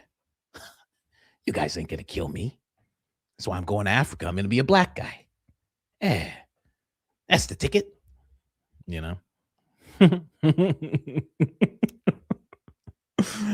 Oh, because he's still alive. But it's a real thing. It's a real thing, apparently. And that's really happening. So have fun with that. They don't even hide it. He could easily hide it. He could easily. These people have assistants. He could just contact the people. There's a reason that it's out. It's leaked, quote unquote. What do you think? Somebody hacked into these people, these elite people, and got access? And yeah, right. They leak it on purpose. They're like, what are you going to do? What are you going to do? Yeah, we're meeting up. Yeah, that's right. Yeah, I bought a bunker. What's it to you? Get back in your apartment. Get back in your townhouse. Shut up. I'll do what I want. Yeah, I bought 4 bunkers. How about that? I go out 4 bunkers depending on where I'm at. We got tunnels underneath the city. What are you going to do? What are you going to do about it? Huh? You even know how to get under the city? No? Okay, good. They don't care. They don't care. That's why you see Lindsey Graham with the bubble wand. He doesn't care. He's like, what are you guys going to do? You're going to not elect me because I got a bubble wand in my hand? You even know where this bubble wand's been. There's nothing you guys could do about it anyway. Huh? There's nothing you can do about it anyway. Pulls out the bubble wand. Blow bubbles in all your faces. What are you guys going to do about it? There's nothing you can do. The president said he loves inflation. The president said, I love inflation. I love inflation so much. There's nothing that I like better than seeing a 10-ounce steak cost $98. I absolutely love it. I'm trying to figure out how I can get more inflation. That's what I'm trying to figure out. He said he loves inflation. What are you going to do? What are you going to do about it? You going to do something? Get out of here. I'm kidding. I'm kidding. Don't feel bad. Don't feel bad. There's nothing they can do either. You know that, right? I always talk about celebrities and the elite, they're like meat puppets, They're like meat puppets. They're not doing as well as you think. The analogy I always give for like the elites and like celebrities, the people that you see all the time that are put in front of us. One time I saw Paris Hilton. You remember when Paris Hilton was like a big thing, and she had a purse that was a giant house. It was a huge house, and it was huge. It was huge. It was dumb. It was crazy. It looked insane. It was a big pink house, and her dog was inside of it. And all the other dogs, especially the strays on the street, they're probably like, holy gee, look at this thing. This guy has a whole house. Look at this dog. But in reality, that dog is just her dog. And that dog does whatever she says. And it's very much like that with celebrities. You see them on this huge estate. They get dipped in baby oil at a moment's notice by some king you've never heard of. Don't idolize it. They're getting dipped in baby oil, right? They're doing all sorts of things because they're just that dog inside the big doghouse purse. And that's all those big estates are. It's just some guy who you'd never heard of, who's been a trillionaire for hundreds of years. And he's just like, you're my dog. And this is your doghouse. There you go. That's all it is. So don't worry. Don't worry. There's nothing they can do either. Right? That was a lighter note. I wanted to lighten the mood. Lighten the mood a little bit there for you guys. They're all slaves. Don't even worry about it. You're better off living the life that you're living and getting dipped in baby oil. Why do you think they all do stuff? Why do you think they all do substances? And they go nuts. Why do you think? It's because at any time, some trillionaire, probably altered weird DNA, ancient Nephilim type can just come into their house, probably through some tunnel, and just be like,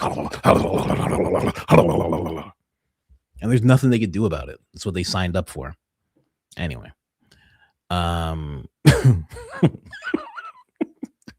I hope there's one person that tuned in as soon as I was just going. I pray there was one person that tuned in right at that moment. Someone said, I do substances and I'm poor. Yeah, well, they do it for a different reason, right? You're doing it to relax. They're doing it to deal with what they've done, Anyway. You guys are ridiculous. So ridiculous. So apparently he was pressuring him the same way to just stay away from that topic. I don't doubt it. Tucker stayed away from it too. Charlie stayed away from it. Obviously, Blake wasn't the only person telling Charlie to stay away from it. I mean, or to stay on the good side of it, Philadelphia, that topic, obviously. So I don't doubt what he's saying at all. I mean, look at what Barron presented us about Andrew Colvett and the organization he was working for and the intel that organization was connected to. Former head of that Philadelphia intel, so it makes sense that Blake would also be like this, coming from where he was coming from. I don't just mean Fox, but the other place where he was tasked with war games. Was it war games that he was doing when he was with the Marine Corps? So I don't doubt it. It's just interesting that this is all coming out now. Coach is strong enough to resist the probing. Yeah, no, ain't nobody probing me. Nope. Tighten up. Tighten up. Try and probe me. Nope. You can't see it, but I got my feet in the air right now. Got my feet in the air. Tight. Ain't nobody probing me.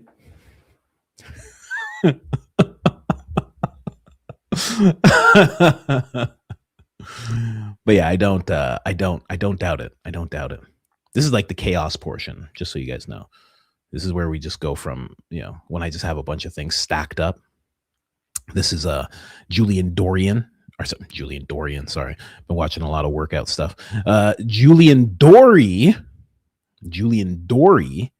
talking about how off Erica Kirk seems. Let's go. You've spoken to enough people. Yeah. I want to hear now what you really. Yeah. Why does every single time Erica Kirk shows up in a city somewhere within a week, where a college is, within a week, the leadership of the Turning Point college thing breaks away? I know. And steps down. Are all these kids wrong? You know what I mean? Like, why are they so adamant on not trying to find out more about what happened? Why is she using, and she's it's on video. It's on, you could see, the human eye could detect it, but we literally have it on video. Why is she using Vicks to make herself cry? I have not seen, and again, people grieve in different ways. I have not seen this woman ugly cry once. This guy said use Vicks to make herself cry. Get out of here. Get out of here. No way. That's hilarious. Oh my gosh. And she can't get away from a camera. I never see her with her kids. Not that I want to see her kids. These kids shouldn't be on camera and stuff, but like, man, she spends a lot of time away from them. Yeah. It's off. And she got caught with the Vic stick. Come on, guys. Are you kidding me? Oh my God. If that's on X, you got to tag me in that on X, man. I've never heard of that. Come on. Anyway. God, if I'm proven wrong about that in the future, trust me, you know me, I will apologize from the rooftops. Yeah. And if that requires me to apologize to her face, I'll do it. Yeah. But it's off. The investigation's off. The zip up, shut, closed, no questions asked here's off. And it just feels like a theatrical performance at every fucking level. And there's some thoughts I have that I'm going to not say, but I'll just say that extends everywhere related to this thing. Yeah. It feels like we have become in society the Kardashians, but it's like with politics now. And some of it's real. It's all fake, but like some of the implications are real. Like someone dies. That's real. Yeah. And that is not a good thing. That's just the downstream culture that's been created. I find most of it like pretty gay, to be honest. It's just, it's like really, you're waking up wondering, what some influencer is going to say about another political influencer. Like, go for a walk, go to the gym, spend time with your kids, your dog. Like, it ain't that important. Yeah. Where's this guy from? Jersey? Go take a walk. Go take a walk. Go talk to Fido. What's the matter with you guys? Huh? What's the matter with this guy? Man, yeah, a lot of people are liking Julian. Some people think he is, he's one of those guys that's going to be like Rogan soon. He's going to be like Rogan eventually. I mean by how big he is, but I think Danny Jones is going to be like that too. A lot of people feel like these guys are having better conversations than what they're seeing Rogan have now. A lot of guys feel that. A lot of guys and girls feel that way. He's great. He's great. I've been watching him for a while. I watched him back when he had the hat on. Now he has this hairstyle. I fully thought the hairstyle was a joke. I was like, this hairstyle is crazy. I don't know what's going on there, but he likes it and he rocks it. He owns it. That's you gotta own what you got. He likes it. He likes that hairstyle. Reminds you of Adam Sandler. A little bit. But he really says what's on his mind. Talking a little more about Erica. Really quick. This guy's pissed off, apparently. Listen to what this guy has to say. Someone said, Coach, you need to reply to Candace. What do you mean? I need to reply to Candace. Listen, Candace doesn't hear what I say, guys. Okay, I know you guys like me, and that's very nice. But Candace doesn't hear what I say. Don't. I need to reply to Candace. You guys are nuts. Let's go. I got these back-to-back weeks, by the way, like back-to-back weeks. So let's read the first one. Dear friend, we are Charlie Kirk. That's the message thousands of Americans are carrying out, blah, blah, blah. And then it says, if you would like one of these wristbands, blah, blah, blah, your gift would honor Charlie's legacy to fuel Turning Point USA's fight to protect the liberty of all our people. And then it gives you a thing to write a check and send money to them. So that's the first one. And then, dear Patriot, no one loved this nation, God, or the truth more than Charlie. This is Riley Gaines talking. So please return your signed pledge of support along with your most generous gift. Every dollar will help support our unprecedented growth and continue our campus tours, blah, blah, blah. Charlie gave everything he had to save our country, and we will too, blah, blah, blah. Wow. And then it gives you what? A thing to send money to them. So this is, by the way, I still have this up. I got that at the funeral. Like, I still wear this every day. So it's not about like Charlie and stuff. This is about this organization wanting more money from college students, of all people too, to fund what they're doing, their train wreck, basically what they're doing. Because no one likes Erica, bro. Whether you think she had a foreknowledge or not, just surface level, no one likes her. She's not likable. She's not furthering Charlie's mission. She's extremely suspicious, and she's not a likable person. So the fact that in the AI video, they used AI to say, oh, I appoint my wife to Turning Point if anything happened to me. Totally AI. So the fact that they want money from us still after the millions and millions and millions and millions of dollars they made, especially right after his death, about Erica bragging about hat orders and stuff, it's just like, so Blake or Andrew or Erica, whoever sees this, I don't want these anymore, bro. Stop sending these to me. Back-to-back weeks, by the way. So, yeah, I quit for a reason, and it's because they're scammers. They want our money after all of this. So how about some transparency? How about all the videos he said, oh, we have so much pre-recorded stuff. We're so excited to show this stuff at Charlie. What about that, Erica? What about that stuff that you said on the podcast days after you got assassinated, after you were accepting being appointed CEO of a multi-million-dollar company? How about that? But we don't want. You guys don't want to talk about that. You don't want to talk about Tyler Robinson and the connections and keeping him quiet. You don't want to talk about all this stuff. So I'm disgusted, honestly. This isn't some like, oh my gosh, Mason, you're like complaining about. No. I'm disgusted to my stomach because I stand for that. I stand for this. I stand for Charlie's mission, and these people make me sick. Andrew Colvette, Blake Neff, Erica Kirk, Jack Posobiec, you all make me sick to my stomach. Wow. This is getting wild, man. But I only play that because that's exactly what Julian was talking about. He's like, why do you think every single time that she goes to a place, the leadership ends up dissolving, or the organization that they have there, the chapter that they have there ends up just being like, we're going to go in a different direction. It's because, they're getting rubbed the wrong way by her. They don't like what she's about. They don't like the way that the company's moving. That's why, I think it was Candace that mentioned this. Maybe it was Barron. Oh, it was Barron when he was looking into the ad spend of Turning Point and how it was getting focused on older people and not younger people. An organization that moves like this would be more accepted by older people. Older people, like maybe not as frequent, week to week, like you said, back-to-back weeks. That's a little much, but they're more accepting of that kind of thing. Whereas younger people don't like that. This young generation, they're the ones that brought back the term grifter. Okay. They brought that back.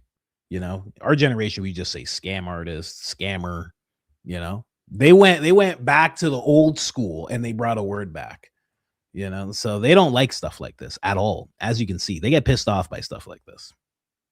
So just very, very wild to see what's going on. Yeah, someone said not me. Yeah, I know. Not all older people will like it, but it makes more sense to the older generation because there are many organizations that were like that, right? What was that thing called where you used to pay money and get sent records or something like that? Come on, someone older in the audience. You know what I'm talking about. You used to send money and they'd send you music and stuff, right? That's a generation you guys come from. So you guys understand when people are asking publishing clearinghouse. Yeah. Right? You guys remember that. So if they sent that to you, you'd be like, oh, well, this just reminds me of publishing clearinghouse. Let me write a little check here. For the rest of Columbia House, there. For the rest of us, we're like, what is this? What is this? Is this money? I want money. What the? Not giving you no money. Oh my gosh. Yeah. Some people sent Columbia House money for decades. They didn't even know. 15 cassettes for a penny. Oh my God. That's back when Big Macs used to cost $1.25. 15, right? $1, 10 albums. Wow. That's so funny. That is so funny. See, you guys are used to it. You get a letter as someone asking you for money. You guys are the generation you would watch TV, and then all of a sudden there'd be like, in the there'd be a little African kid with flies knocking him in the face, just like this. Some white lady would be like, check out this kid. Look how skinny this kid is. Check out his ribs. Isn't this wild? You guys send us some money. You guys are used to that type of stuff. Younger generation. Look at the guy beside me. He's stunned. He doesn't know what's going on. He's pissed. Look at that. Looks like he's about to fight the camera. Younger people aren't used to that type of stuff. You write me letters and want my money? You send me mail, real mail, and ask me for physical money? What? Is this legal? Younger generations are like, are you allowed to do this? They sent me a letter. Yes, a letter. And they asked me for money. What is this? Older people are like, well, write them a check then. There you go. Go ahead and send them. Oh my gosh. Man. Anyway, yeah. Older generation, you guys get that all the time. Mail coming in, and people asking you for things. I don't even know how the bills get paid. I don't even get sent bills. I don't even understand. My wife knows something about it, but I feel like it all happens online. If they sent me a bill, a physical bill, I'd be like, what the fuck? Are they chastising me right now? Why is this in the mailbox? I wouldn't pay it if it came in the mailbox. I wouldn't even know. I have no idea. I'd be like, you sent me something. I checked my email. It's not there. You did what? You sent it in my mailbox. Gonna cut ties with this. I'm cutting ties with this company. No, they sent me something in the mailbox. Yeah, I know. It's ridiculous. I don't know if it's legal. I don't know. I should check. Right. Anyway. Glad I can bring back that memory for all you oldies out there. I'm kidding. Publishing clearinghouse, Columbia House, getting sent cassettes. You getting cassettes? Wow, that's crazy. They were sending you guys cassettes back in the day. TV Guide. Wow, that's another nostalgia thing. The TV Guide. Wow. I clearly remember being like 4 years old and my mom teaching me how to write my name on the TV Guide. Like just up, not across the shows, because you gotta know you gotta know what's gonna be on. But she had me write it up. I remember, and I wrote it terribly. Yep. And then she wrote it. I can remember that so clearly. The TV Guide, because she'd have the couch, and then TV Guide would be like just under the couch, right where she would lay, so she could just reach under the couch, pull out the TV Guide. I remember that so clearly. But these guys don't know about that. Look how pissed he is. This kid's angry. He has no idea about TV Guide. Look at him. You don't even have to play the audio. Look how mad he is. He's like, are you serious? They sent me paper, guys. guys, they sent me paper. What's going on here? He's like, 2 times. 2 times they sent me paper. Okay. So this is crazy. And look, there's something written on it. You understand? There's a written thing on this piece of paper. Now I got to read this effing thing. They didn't even send a video. This is crazy. He's pissed. Look at him. He doesn't even know how to navigate. Oh my gosh. Anyway, let's get back to the chaos. Let me pull these clips together. What's going on here? The president. Oh yeah, I told you Turning Point has a new enemy, right? I told you about that, right? It's very weird. So the president goes ahead and says this, right? It can, and I consider that the minor war. Iran's the big one, but we have that a little pinprick out there that constantly rears its head, and that's Hezbollah. And, I was very responsible for Syria, and the man that's running Syria now is a person that I put there along with President Erdogan and some others. He's done an amazing job of pulling it together. He's not a Boy Scout, but he's done an amazing job of pulling it together. And he is very good with Hezbollah, does not like them. And I'll tell you what, Israel's fighting Hezbollah too long, and too many people are being killed. And you don't have to knock down an apartment house every time you're looking for somebody, because there are a lot of people in those apartment houses, and they're not all Hezbollah, that I can tell you. He's saying this now? It's not funny, but it's like, you're saying this now? Now, how long has it been? And he's saying this now. Because from my understanding, it's not all Hezbollah inside these buildings. Bibi told me it was all Hezbollah inside these buildings. Turns out, not true. 1 or 2 Hezbollah, a bunch of people, lots of kids apparently. So this is news to me. This is the first time I'm hearing this. I had no idea that it was like this. I had no clue that there was so many non-Hezbollah inside these buildings. Now you're saying this? Oh, it's been fighting them too long. This has been too long going on. I told Bibi a while ago, wrap it up. And he said, just a few more buildings, okay? This is what he told me. A few more buildings, and it'll be fine. And now I'm hearing it's not fine, and there's still more Hezbollah. So what I'm saying is, maybe we need one of their own to fight these guys. I don't know.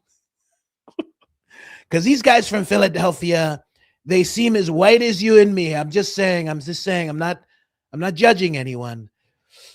They don't seem like they're from the region. So maybe we get a guy who looks like he would wear a turban or something like that. I don't know. He doesn't like him. That's good, at least. I mean, of course he looks worn out. Someone looks like he looks worn out and drained. He just turned 80. Just turned 80 years old. Of course he looks worn out and drained. And he's dealing with Bibi all the time. Could you imagine how draining it is to deal with Bibi? Okay, I understand. But you're killing a lot of people. There's a lot of people that are dying. Someone said kids. And I'm just wondering, when does this stop? Listen, Donald, you're really supposed to call me Mr. President. It's kind of disrespectful. That's kind of disrespectful. You should call us Mr. President. I'll call you Donald. This is going to keep going until we get them all. So just, usually we say yalla, but this time, no yalla. You slow down. Don't worry. We handle. It's fine. I don't even understand why you talk like this. Weren't you raised in Philadelphia? Didn't you go to high school in Philadelphia? It's a very weird Polish accent you have. It's very odd. There's so much mystery about you. Oh, I'm just kidding. I'm just kidding. I suggested to Israel to let Syria take care of Hezbollah. Because to be honest with you, I think they do a better job of doing it. And I didn't like Syria. I didn't like where 2 hours before we're signing the agreement that there was an attack in Lebanon, in Beirut. It wasn't like in the southern side, and it was in Beirut. I did not like that. I let them know that. I didn't like it, not at all. But I think that Syria, he's pulled that country together amazingly quickly. He's very capable. And he's been very good for me. He's protected everything that I've asked for, he's done. And if Israel can't do the job without killing everyone else, he'll do the job. Syria will do the job. Wow. It's a wild thing to say. Man, imagine he said that before all the kids got blown up. That'd be crazy. That'd be nuts. Huh? Wouldn't that be nuts? I don't know, man. I think they'll do a better job. I did not like that. I'm sitting here about to sign this agreement, and then I hear BB screaming, F around and find out. And I'm like, what's he talking about? Who's effing around? And then I see Beirut getting blown up, getting attacked. I did not like that. BB, what are you doing? Why would you do this? It's just, it wasn't us. It was someone else. They shot one of our missiles. Not our fault. And then I turn around and BB takes the peace agreement and he just starts ripping it apart. And I'm like, I don't like that. Why are you doing that? There will never be peace. And I was like, what are you doing? We need peace. Are you crazy? This guy's crazy. He's a crazy guy. Then he takes the ripped up peace agreement. He stuffs it down my pants. I'm like, this is disrespectful. You're supposed to have respect for the president.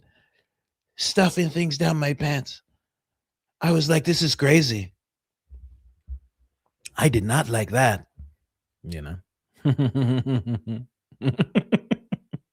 Now he's going to get it from both sides. That's the thing.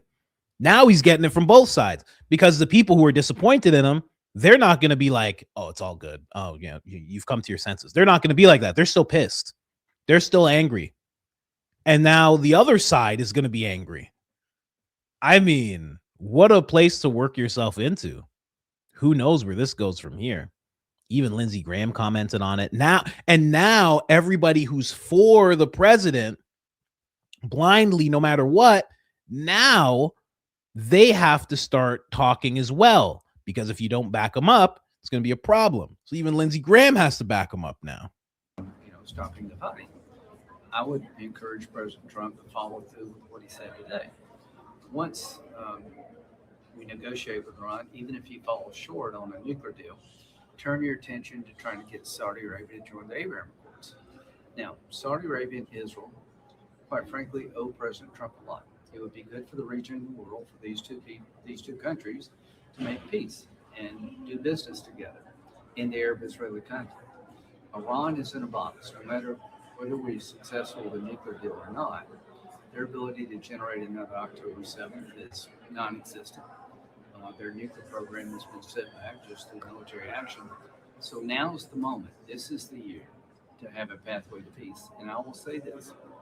If as a result of the Iranian conflict, the war with Iran, we're able to open up a pathway to expand the Abraham Accords, it will be one of the most successful military operations in American history. Now, in terms of the three... Look at that. And do Lindsey business Graham together. looks so upset when he talks about peace. Yeah, I don't know why they would do this. Of course someone said Lindsey looks tired. Of course he does. Of course he's talking about peace. He's talking about the Abraham Accords. He's like, this is Mr. President. We were just gonna, I mean, if we just listen to BB just wants to blow some things up. And I got to tell you, I was just at Raytheon and they got some good stuff, Mr. President. And I'm just saying, if we just let them do what they have to do, Raytheon gets this contract and your boy gets filthy, slimy rich. Please, Mr. President, please. They got me voted back in, Mr. President. I got to do this, please. Can we just blow something up? Just something. I don't care what it is. Canada. It could be Canada. It's fine. It's fine. What's close? What's close? Toronto's close. Can we just blow up Toronto, sir? Huh? Please? Just enough that we have to buy some more from Raytheon and Lockheed as well. I just have so many things on the go. You have to understand, Mr. President, I bought a new estate. Papa needs his estate. You know, of course he's upset. Of course he is. Look at Mark Levin. Look at Mark Levin. Guess who he's saying this to? He's saying this to Jack Posobiec. Jack Posobiec said they are ingrates. We all know who he's talking about, right? He's saying they are ingrates. Right away, Mark Levin jumps in. Please stop attacking Philadelphians. If you stop attacking Philadelphians, I promise not to tell Polish jokes. Okay, a-hole. Does Turning Point know what a disgusting slug you are? Just asking questions, ingrate. I mean, wow. Wow. So this is it. So now Turning Point, what's Turning Point going to do now? Oh, you got to pick something now, because that side is about that side. They're not about riding for the president. They're about riding for that side. So now what? Now what's going to happen? And Levin, little micro Levin here, he's also pissed at the president. So it's like, what's happening now? Right? I thought Candace was the source of all the infighting. That's what I thought at first. Now, all of a sudden, I'm being told something different. The source of the infighting is something else. That's weird. That's so weird. You know? So they have a new enemy now. He's pissed. Jack Posobiec is just going to have to deal with it. He's getting attacked. He wrote another. Wow, I didn't even think I'd find this. He wrote another one. He just wrote, he's a pig. Someone else said, who's they, Zach? Mute and never listen. Look, like people are pissed. Yep, you, Steven. Yep. Right? Now they're attacking. Now they're going hard. What's Turning Point going to do? What's Turning Point going to do now? Oh, man, this guy's a loser. Look, Solomon Schoonover. He has an issue with what Jack's saying, too.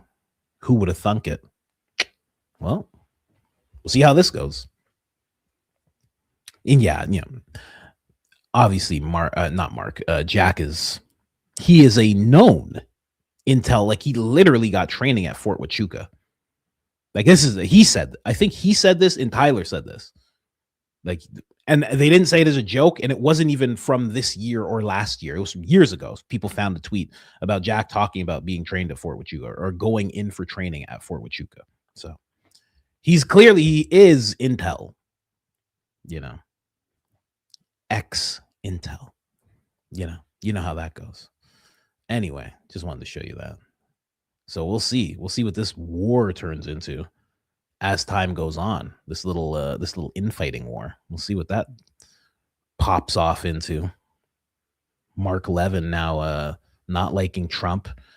We'll see what Ben Shapiro has to say about this, right? Someone said, I need more followers. Okay.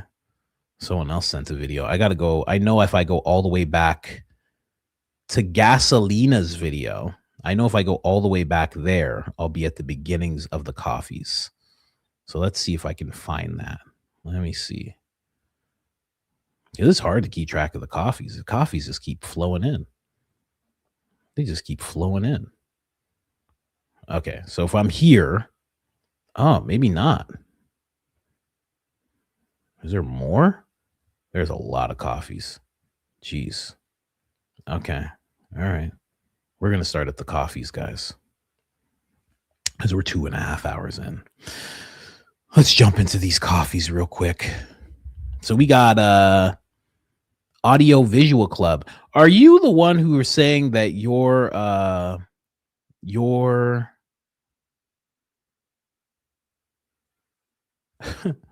I tried to start a business selling mirrors. It was a complete failure. I just couldn't see myself doing it. Okay. All right. Are you the one who was saying that your chats are being censored? You're the one that was saying that, right? I don't know if they are. But anyway, let's jump in. Let's jump in here. What's up, coach? What's up, chat? Now, you made a comment talking about Blake going to jail. Day one, he's wearing Kool-Aid, man. Like cherry, tropical punch, you know what I mean? That's their lipstick, if you guys don't get it. Wow. And, you know, he's going to be walking around, period. Put a T on it, you know? And then he's going to be giving them 3 snaps in a Z formation in living color. Awesome. I figured it out. I can't leave comments, so I could leave coffees. Shame on you, coach. But that's why you're the coach. I'm learning. I'm learning so much from you. All right, y'all. I love the explanation of the joke. Oh my god, I like the explanation of the joke after you say the joke. He'll be in Kool-Aid. That's their lipstick if you don't know. I did not know that, by the way. I had no idea that they wear Kool-Aid on their lips. That's wild. I don't even understand how that works. How does that work? They walk around with crusty lips, or they make the Kool-Aid and then they put it on. I've never seen this before. Thank the Lord that I have never been arrested. I mean, thank the Lord, because what they got going on in those places is crazy. 2 snaps in the Z formation in living color. Thank you so much, man. I appreciate that. You remind me of a friend I have. I think he watches the show. You remind me of him a lot. You guys seem like you're related. You're probably not, but you know, figured I'd ask. You know, black people, they're all the same. Black people, you know, they're all related. You know, actually, you know what? Where are you from? Where are you from, sir? Do you have a Caribbean background at all? What do you got, or is it just like straight Atlanta? You know, South. What do you got as a background? Let me know. Love to know. Gasolina, by the way, my YouTube name is I have no idea how to say this. Debachi Gasolina. And congrats, today was our day. This camera is doing me so dirty. I hope the people that still support Turning Point start to question things already, because the things Candace is bringing to the table are serious. I haven't seen what Tatum has to say these days. All right, let's see here. First of all, this camera here is doing me hella dirty. Every time I take a video, my head looks lopsided. Anyways, this is how I'm doing it because I cannot handle that. Like, I hit my little pen earlier and this is too much, but I just like to leave a video because you give us so much of your energy. So I just feel like it's only appropriate to give you some back. And yeah, today's our day though. Today was our day. First, you shouted me out. Thank you. Yes. And then Candace shouted you out. That's insane. I totally was like, oh, Coach Colin, yeah. That was so funny when she was talking about her ponytail. And you know what? Like, I never know how much I talk, but like this minute, it goes by so fast. Mm-hmm. Anyways, today was our day. And I'm wearing my Lucky shirt. Okay.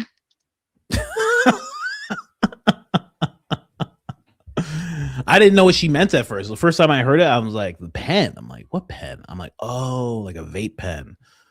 It's been so long since I've been in that world of those things. I had no clue what she was talking about. So funny. I did mention her. I mentioned her the other day. The other day I mentioned her because she's the one that leaves videos. And I'm like, you guys can leave videos. I think you can leave audio on here as well. I think you can. So, you know, check it out. Check it out. But I guess some people don't want to be on camera. I guess some people don't want to be on camera, you know. But, you know, you can be. You can be. You might become famous. She might become a co-host. She might become a weekly, you know how Howard Stern used to have all these people come in, all these reoccurring people. She's one of those people now, you know. Shout out to Gasolina. And yes, Candace did mention me, you know. I mean, a lot of people are just like, they love it when that happens. She should do it more often for the people, not even for me. People go nuts. Thank you guys for just going nuts like that. It's about 11 p.m. I'm cooking applesauce. What? And listening in my headphones, my 19-year-old comes in to my laughing hysterically. And then I try to explain the bit and I bust up all over again. Then coach falls out of his chair laughing. Come on. Never bought a coffee before, but good Lord, I can't stop laughing. That is in response to the prolapse. The prolapse Hello Fresh Officer Tatum episode for sure. I mean, there is nothing else that would make you laugh that much. It's so hard to explain that to people. Because then you look at them and you say prolapsed, and prolapse is a absolutely disgusting word. And then they go, what? What'd you say? And then you just start laughing because you remember the whole thing. And it's just too much, you know? And then you try to explain booty hole to them and you're just like, it's just too much. It's too much. We can't explain it. That episode is just too much. Please wish my wife, Deanna, a happy 29th anniversary. Wow. We watched your clip with Officer Tatum about the HelloFresh ad and we laughed hysterically. It reminded me of a Cheelites song, Bottoms Up. Bottoms up. Make sure you are not holding your baby when you look it up. Wishing you and your family all the best. That is hilarious. Wow. Happy 29th 29th anniversary, Deanna. Wow. That is wild. Every time I hear those, I'm like, wow, man, I hope I want to do that too. You know, you ever think of that? You ever think of that? You know, those of you that are married, you ever think of that? You know, getting to that point where you're 29 years in. And I don't mean like just the marriage lasting. I mean, you lasting as a person, you know, you staying alive. I think about that all the time. Oh, no, that's the Vicks pen? No. Come on. That's not the Vicks pen, is it? No way. Get out of here. Get out of here. Let me pull this up. Are you kidding me? No way. No,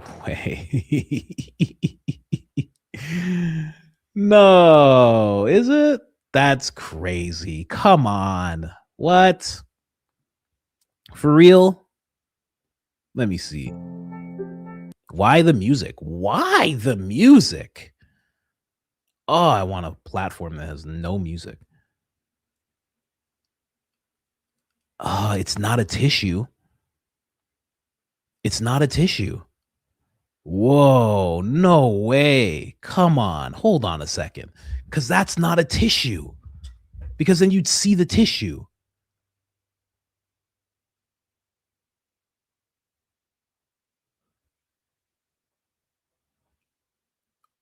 Oh, man. What? The Vicks pen? No. That's no way. Because it can't be a tissue. There's no way it could be. Can I slow this down? Hold on. Am I able to slow this up? I can. Let me put this at half speed. This is crazy. Come on. She's not sniffing anything. She's putting it right to her eye. And it's not a tissue. Get out. Someone says it is a tissue. I don't see no tissue when she goes down to the look. When her hand gets right there. I can't make the timeline bar. Oh, you guys don't even see the bar on your side. Oh yeah, you do. Let me see here. I don't see no tissue in her hand, buddy. I don't see no tissue in her hand. Nothing. That's wild. Come on. That can't be. Not Vicks, Visine. See, like, you know, that makes sense to me more than the tissue, because usually, because you guys can all remember, she's vixing. She was vixing. You guys remember when she would have the tissue, she'd have the square. You would always see the square. It was very apparent because it's a big white square in your hand. Not even big. It's like a small white square in your hand, but it's white and it's very distinct. And you know what? It can't be Visine either. It can't be Visine, because you don't put Visine in your eyes like that. If you tried to put Visine in your eyes like that, you'd have to squeeze it so it was shooting up into your eye. That's not, you take Visine like this. I remember back in the day having to take Visine for eye redness. I remember what it was like. You got to throw your head back. Bang, bang. I remember. I still use it for allergies. Onion juice. Yeah, you can't put Visine in like that. No, sir.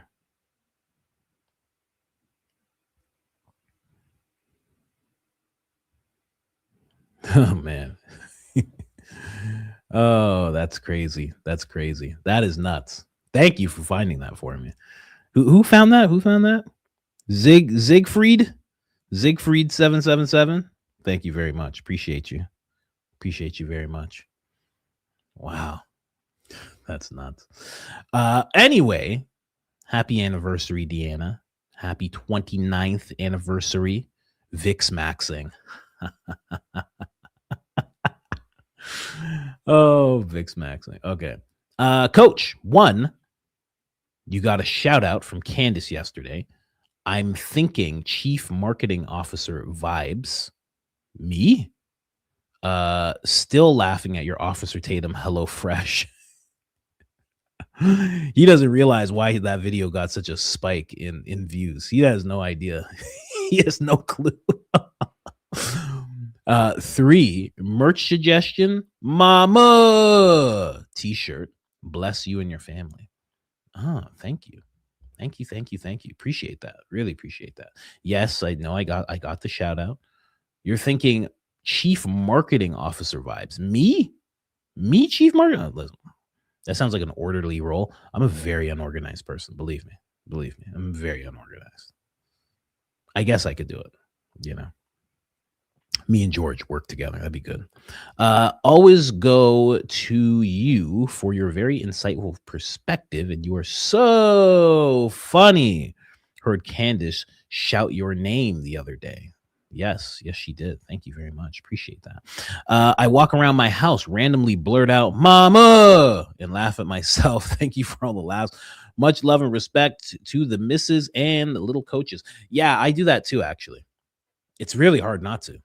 Once you say it in your head, you're like, well, I have to say this out loud now. Like, I have to. I have no choice. Yeah, it happens to me all the time. All the time. Mateo, Coach, Charlie, nobody has a Charlie, nobody. Are you saying nobody? Is that a name? Are you saying no? Is that how you spell nobody? Is that what's happening right now? Has a kind of special color blindness. And in photo negatives from that event, he was able to identify the location of the second shooter. He has a YouTube channel. It's amazing. I've never heard this name before, because it's nobody, right? Like that's what that name is. Am I crazy? I'm just going to put that name directly into the search. Wow. Not one thing came up. That's interesting. Okay. Well, I'll check it out. Let's keep going here. I walk around my house. Didn't I just read that? What's going? Oh, I'm going up, not down. Well, see how unorganized I am. See what I mean? Remember when AK told CO it was supposed to be her, not Charlie. I wonder if it's because she was the first vocal against Philadelphia early on. I wonder if they were planning on taking her out first. I think if her and Charlie stuck together and she kept saying what she was saying and he was more in a place of trying to hear her out like he was near the end of his life, yeah, they I think they would have got her first. I think that would have just made sense, right? I think that makes sense. I've done a whole episode about it. I really do think that if you go and you look at their path, it seems like, and I'm not saying Charlie was like setting her up or anything, but it seems like the path was that Candace was this rock star voice, this huge voice in the conservative movement, huge voice and turning point. I mean, even when it came down to her and Charlie talking, like a lot of times Charlie would just be like, just let her go. She would grab the mic. I've seen her grab the microphone from Charlie's hand to like defend him. Like she was very much, almost like she was in charge. When she was on the stage, she commanded more presence than Charlie for sure. It almost seems like the plan could have been that she was taken out. She would have been the manufactured martyr. Charlie would have been mourning his absolute best friend. And that would have catapulted Charlie to the presidency with ease. That's almost what it seems like.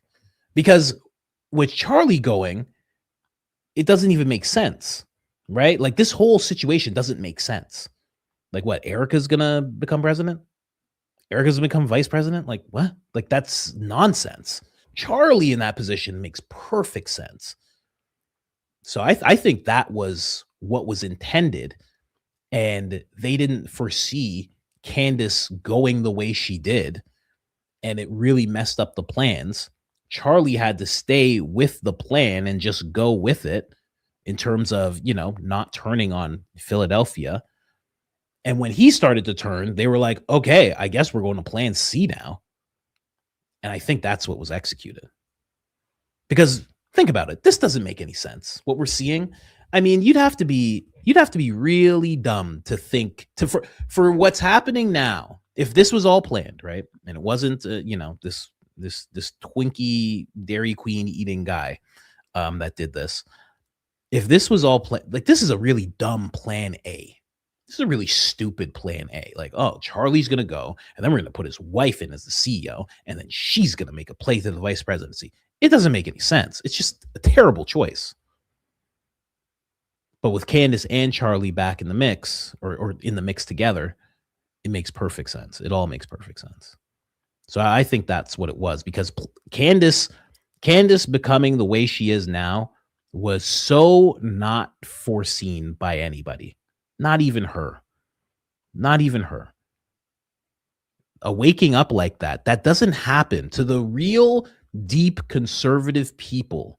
The way that she woke up doesn't happen. You're not going to see this happen with Benny Johnson. You know what I mean? And she was that deep. She was that rooted in the conservative movement. She was bigger than Benny Johnson for sure. She was that deep into it.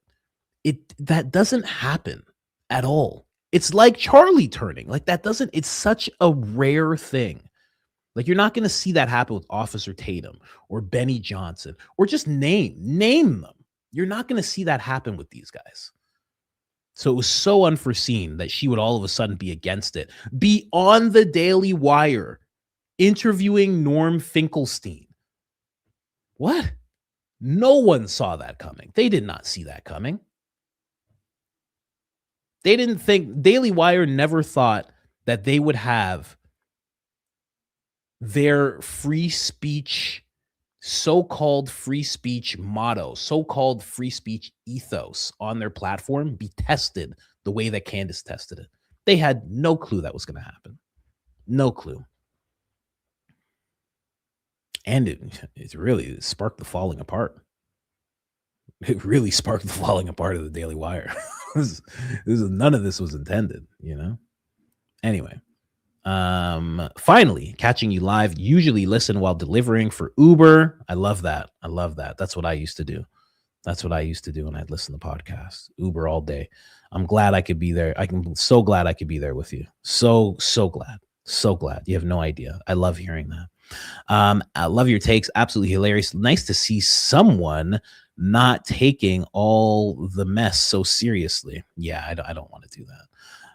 Appreciate you summing up podcasts. I don't always have time to watch myself. Your relationship with God and your family comes across as your first priority, and that is refreshing. Very much is. That is my first priority before everything. You know, it's up there. It's up there with oxygen. Keep coming with the Officer Tatum impressions. I love them. Unfortunately, I can't repeat them due to my lack of melanin. Just keep doing the Lord's work. Siempre. Baron was saying that. Baron was like, I love his officer. He's like, if I did that, people would say I was hateful. He's like, it sounds just like him. He's like, but if I did something like that, people would say I was a hateful person. Which is true. You know, do not try this at home. Don't try this out in public, guys. Could you imagine some white guy doing that impression? And then this is what Coach does. And then he's like, Mama, what's going on? How come y'all be talking about all this stuff all the time? And then Mama's like, oh, baby, you can't be saying all this mess. Somebody'd be like, you have to leave, sir. Get out. This man was doing a minstrel show. Get him out of here. Get him out of here immediately. Oh, man. Candace, Stephen, Mr. Edible Glitter. Candace sits on information forever. People, it's probably not even close to being new to her. Yeah, I agree with that, because there was a time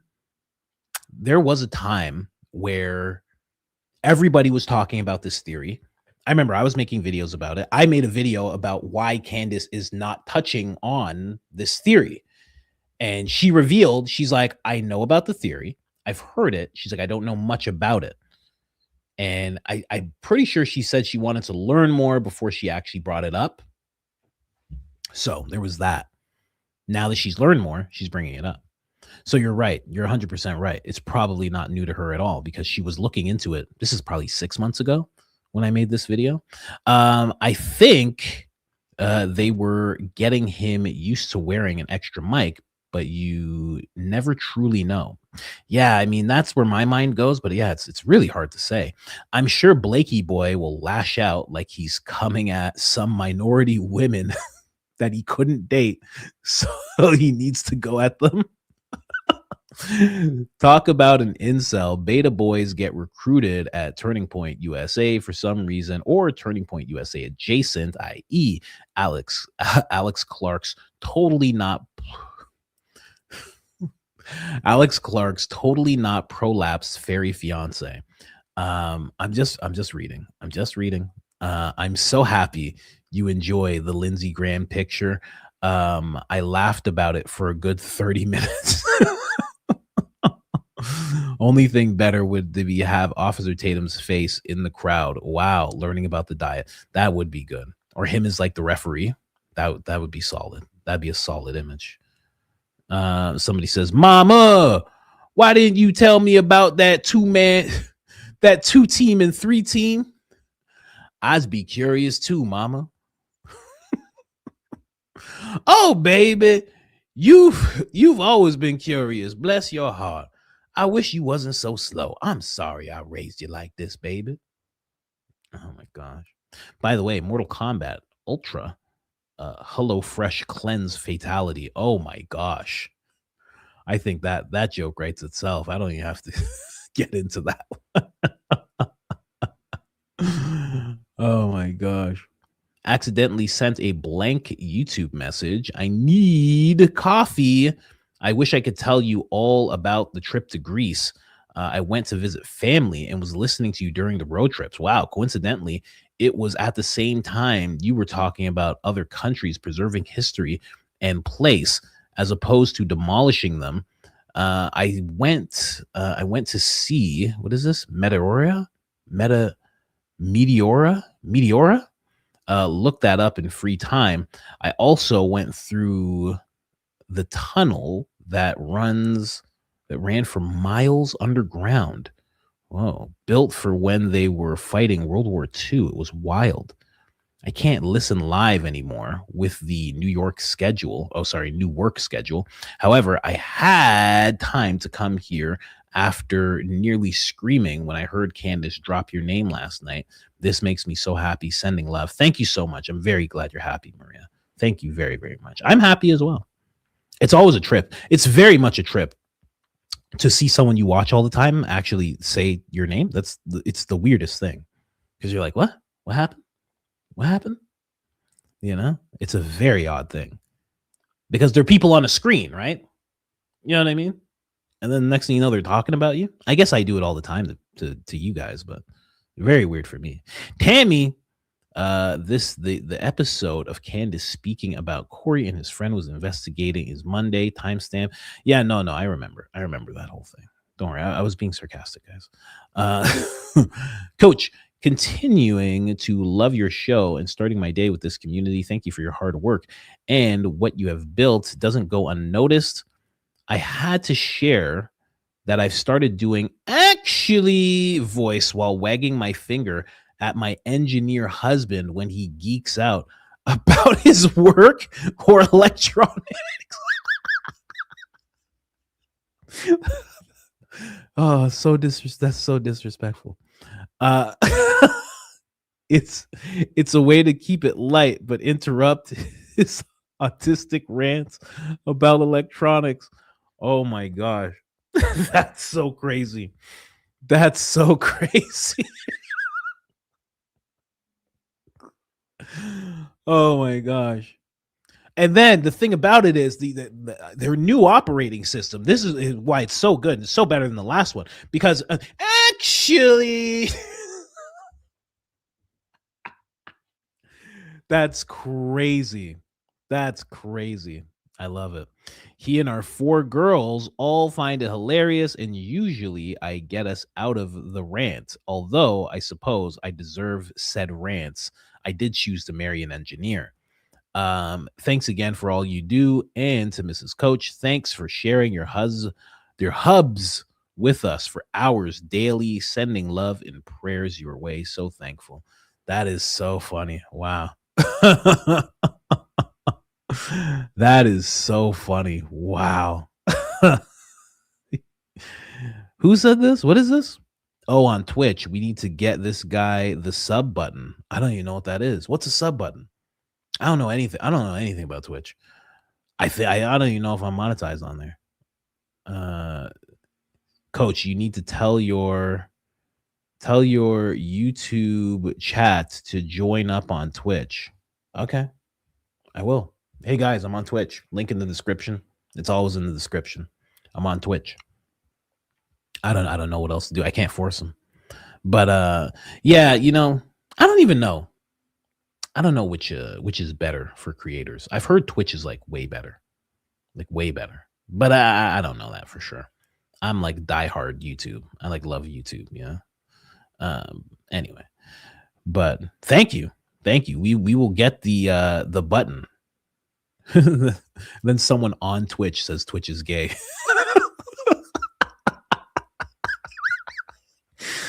Oh my gosh, you guys. Okay. Which I believe Candace is leading more towards exploding mic theory, using the shape charge powered by the same PENT. That's how Butler could have related to Charlie's death. Allegedly, possibly, perhaps. It's allegedly, maybe, perhaps. Right? But possibly is good too. Do you remember when Charlie was speaking in Utah? There was a lot of mic noise. I can't remember which way this went, but I think every time he used the handheld mic, there was a loud noise interference. Oh, yes, I do remember this. Yes, 100%. When he would put the mic down, the noise would go away. I don't remember him ever having that issue before, but also don't remember him wearing the mic and holding one at the same time. He always just held it and would set it down occasionally. Yeah, whenever he wasn't speaking, he would put it down usually. I am probably crazy, but I swear I remember this. What was the ligament? What was it? What was the ligament excuse for 2 mics?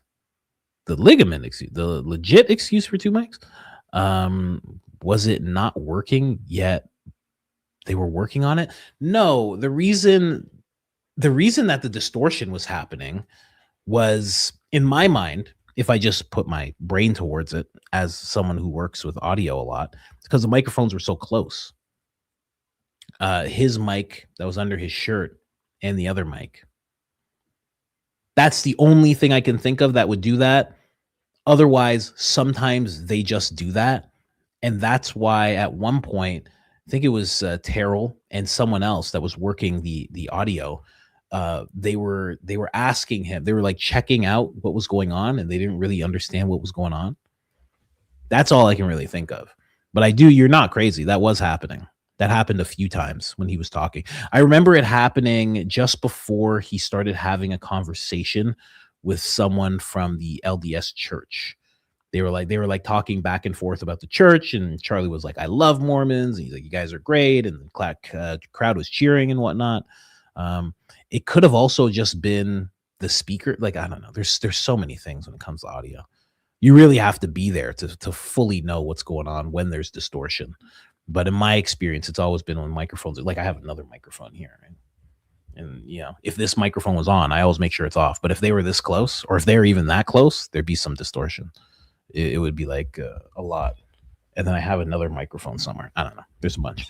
Thank you for the laughs every morning. Maybe the door kept popping open because they were tap dancing on sunglasses back there. That's what you'd have to do. You'd have to really stomp on some glasses to get the point across in order to shatter them that way. It would be really tough. Really, really tough. Let me just see here. This is the person who said, "I am not a robot." I was trying to read that. Like that was one word. I don't know what's wrong with me and words, man. I was like, "I am a robot." I was trying to sound it out. I am not a robot. Coach, you're my comfort podcaster. When I watch too much heavy content about the world right now, I have to watch some Coach to make me feel better. You have a wonderful way of putting things into perspective. Also, everyone talks about how funny you are, and it's true, but your knowledge on secret ops, mind control, etc. is truly impressive. Thanks for brightening our days. Thank you so much. Well, I learned how to be funny, and I learned about that stuff at the same time. So that's probably why the knowledge and they're neck and neck, really neck and neck. Thank you so much. The comfort podcaster. I do like that. It does get heavy, man. It gets heavy, especially when everybody's so serious. Everybody's like, you have to understand, and it's like, oh God, it's like, oh geez, I know a lot of creators don't like it. I say it all the time. Like, you're just making videos, I know. It's like, oh no, I'm doing something different. Like, okay, sure you are. You're making videos. It's okay. It's okay that you're just making videos. It's fine. We're all just making. We all hit the upload button. Just making videos. It's fine. Some people don't like that. They're like, no. I'm actually something way different. You understand? It's like, okay, I guess. That's why I like That's why I actually like Candace. Candace, she does get very serious, but she's just making a show, and she knows that. Like, she's doing an investigation, of course, but there is, at times, it's very heavy, but there is a lightness that she brings to things. She does have that friend aspect as she's telling you some things, but it's like your serious friend. It's like your friend who's like, listen, they say funny things, like the friend that's like unintentionally funny as they're explaining something very serious. That's the vibe she gives me a lot of time. Like she doesn't know how funny she's being when she says certain things. Like the other day she said, check out these FBIs. And it was Kash Patel. Like, I was like, wow, FBIs. I'm like, that is solid. Like, how did she know that? How did she know that? Like, how'd she say that? And she didn't laugh. I laugh so much at my own stuff. I got a feeling it was probably demolished or Blake, Andrew, Brian, Mr. FaceTime probably drives that. Yeah, I would think I don't know, if you wanted to get rid of it, I mean, it'd be really easy. It's easy to get rid of a car, you know. When are you gonna put Candace's picture on the wall? I don't know. I got 1,400 Joe Rogan videos. Maybe if I get to 1,400 Candace videos, I'll put it up. She's mentioned me more than Rogan has, that's for sure. At least on camera. Gosh, I hope Charlie passed immediately. Could you imagine him looking at these guys are just staring with their eat sugar honey iced tea grins everywhere, and that's the last bits of your life. Brian's like, let me empty my pockets of all these mints. Blake, like, my mom, I helped kill Charlie. I mean, I just had to tell you. That is not what Blake said, okay? I'm just reading here, guys. Mikey is like, what the F? Let me just call someone. There's 4K video everywhere on UVU, yet we still have 1920s camera footage of the potential guy. We can't say white, black beard, anything, but yeah, let's sell it to the public. I mean, I feel you. I feel you, edible glitter. I know exactly what you mean. It's wild. It's very dark to think of that being like your last little glimmers. Very dark. 100% Blake calls his mom mommy. That's all I have to say. Keeping it short for Coach. Short but impactful. That was solid. Thank you very much. Is your coffee opportunity? Your coffee of opportunity. The gay ones always call their mama. Skippity scooped his way humming. Skippity scooped his way humming. We are the champions. Officer Tatum wondering why Blake Mountain is calling his mama on a weekday like a call girl. Jeez, Philip, tell us how you really feel, man. To the community. There is a black object. Okay, I think I read this. A black object falling out of Charlie's neck. Please find the video or picture. Mrs. Coach, you make all of this possible, so thank you. Yeah, thank you, honey. Thank you very much. But I couldn't give you the timestamp. I'm trying to think of the timestamp. If you go to Ian and Barron's video, it's on Barron's channel. It might be on Ian's as well. When they're talking about that facility, again, the timestamp is just so blurry to me. But when they're talking about that facility, Ian starts showing something where he slows down the frames a lot because there's something that either goes up and goes down, or as soon as the pop happens, it just goes down. Something, but there's some odd object around there. I don't know if they talk about it, but I think you would see, I think that would be it.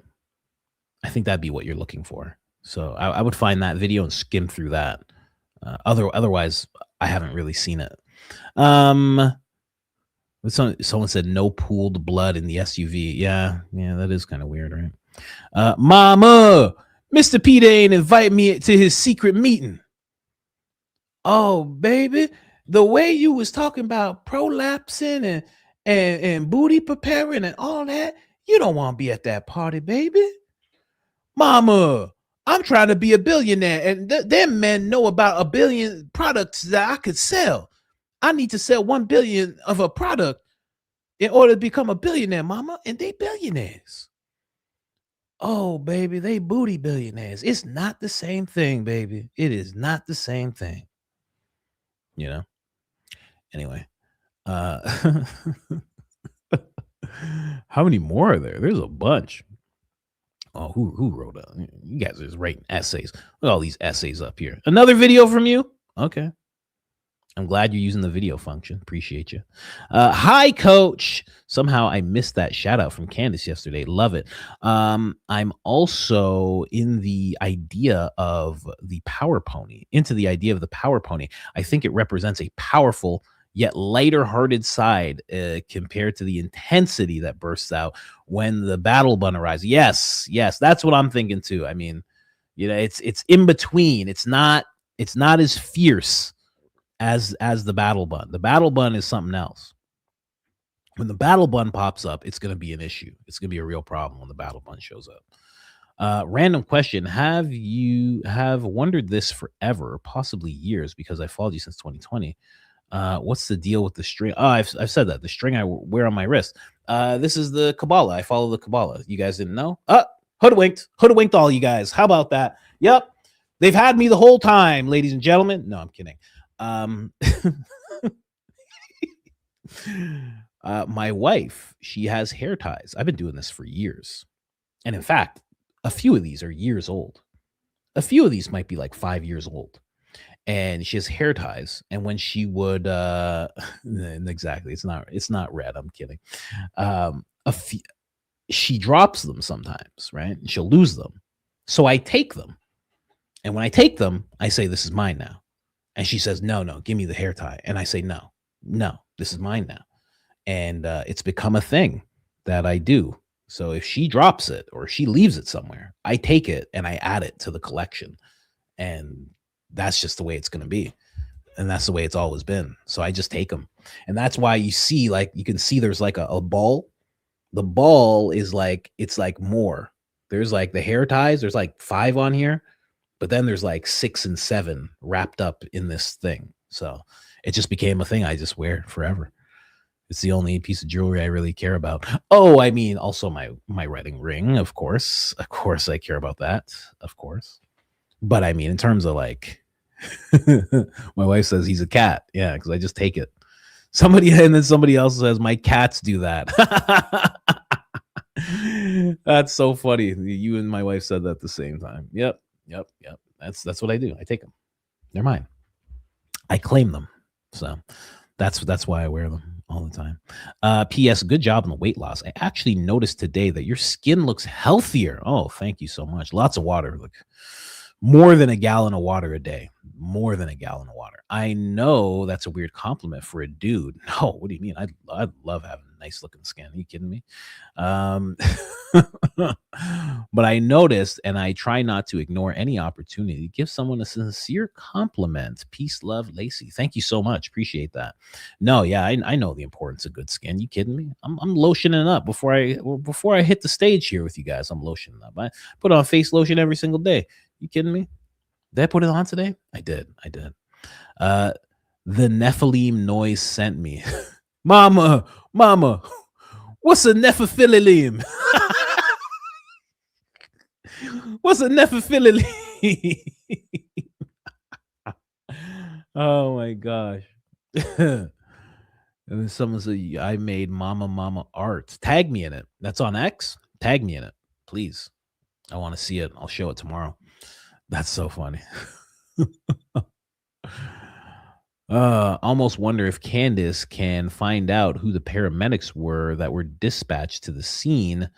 Didn't Turning Point staff decline transporting him in an ambulance? First thing the paramedics would do is cut Charlie's shirt. Wow, true. That is true. That is very true. First thing they would do is cut his shirt to use an AED. The evidence of the exploding mic would be incredibly obvious to paramedics.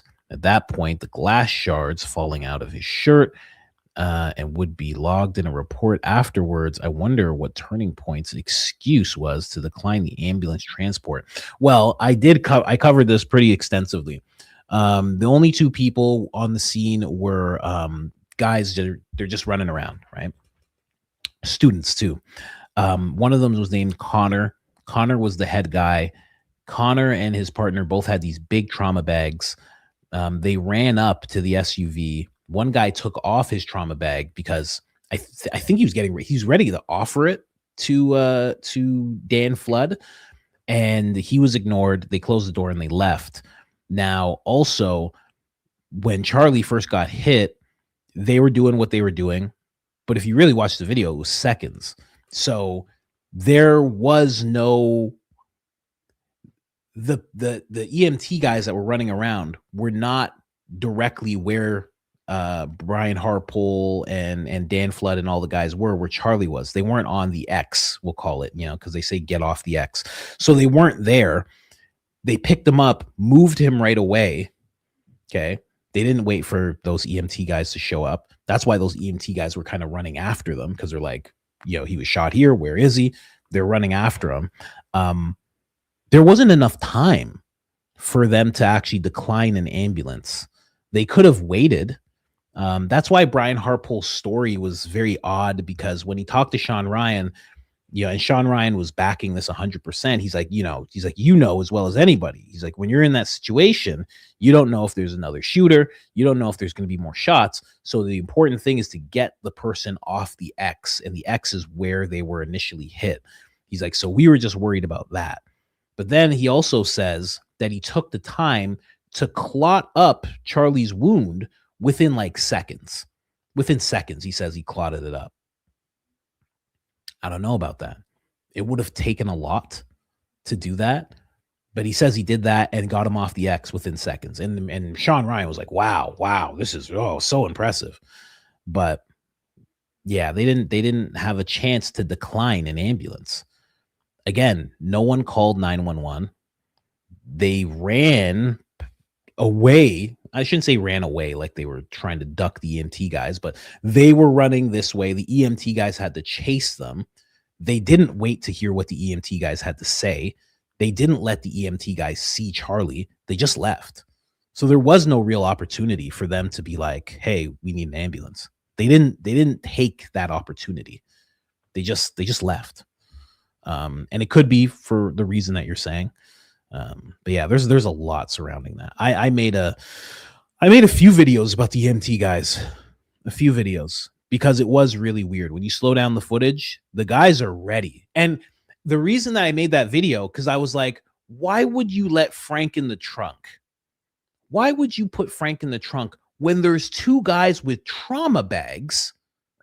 They have everything you could possibly need for that drive to the hospital. They have everything. Everything. In fact, if you put Charlie down between the two of them, they could just cram. They could have, I'm going to say they could have stopped the bleeding, right? You don't know in that situation. Every situation is different. But the head guy, Connor, he had a specialty in the type of wound that Charlie had. It was the thing he knew how to deal with the best. So more than likely, with two trauma bags and another set of experienced hands, they could have probably helped Charlie, I would think. But then also where Brian Harpole's story goes weird is that he says as soon as he got hit, he had doll eyes, which means that he was saying he was gone. But then also said he had to get him off the X as quick as possible. And then they had to rush him to the hospital. It was just, the whole thing's just weird. The whole thing's just weird. Yeah. Sinister, if you want to be less charitable. Corey's the reason for Corey's demise, the explosives he stole may have connection to Charlie. Oh man. Whoa. That's interesting. However, Mark's brother, if we leave Corey, he stole the explosives. Mark, before his demise, was very uneasy, confessed to Corey that he was in a bit of trouble because he had stolen explosives from work. Candace questions if the stolen explosives could have been Could have been to sell on the black market. She hints at that Mark's confession to Corey may be the reason for Corey's demise, and that the explosives he stole may have connection to Charlie Kirk. Whoa. Interesting. We'll see if she runs with that at all. Hey, Coach. Since we're back in the Mike topic, did you find it odd that on the day of his unaliving, moments before, he is instructed to move his handheld mic on the table? Charlie even seems annoyed / put off by it. If video I've seen is accurate, shot occurs within a minute after. Yes, you're not crazy. That is true. Thoughts on the Freedom shirt that wasn't available prior to the event, like all others? Message the ones who he thought were going to off him. Message to Erica, who he didn't kiss goodbye. You're doing great, Coach. Thanks for the content, humor, and being genuine. God bless you and your family. Pepper Potts. The Pepper Potts? Wow. A celebrity in our midst, guys. When he put the microphone down, I know exactly what you're talking about, and it's because, from what I remember, there was distortion. So it's kind of like and then he was kind of annoyed by it because it was kind of like, why don't we have this? This is in my mind. Why don't we have this solved already? Like, what's going on, guys? So he had to put it down, but he continuously put it down. So yes, he puts it down, and then it's distortion. This is what happens. It's distortion. It's very weird. He seems annoyed. He gets the question, and then the shot rings out. I'm pretty sure. I don't even know if Hunter Kozak is standing in front of him when this distortion happens. He may have been standing in front of him. The feedback with two mics. Yeah, that's what I think often. Let's see what this guy has to say. So Trump is going to be taking it from both sides, huh? That's what she said.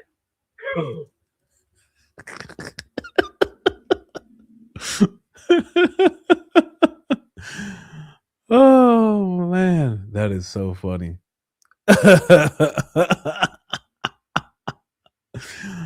Oh man, this guy's the best. Are we related? That's why I ask. Are we related or something, man? I think we might be. We might be related, you and I. I gotta check. We gotta check this out. I gotta see where your family's from, man.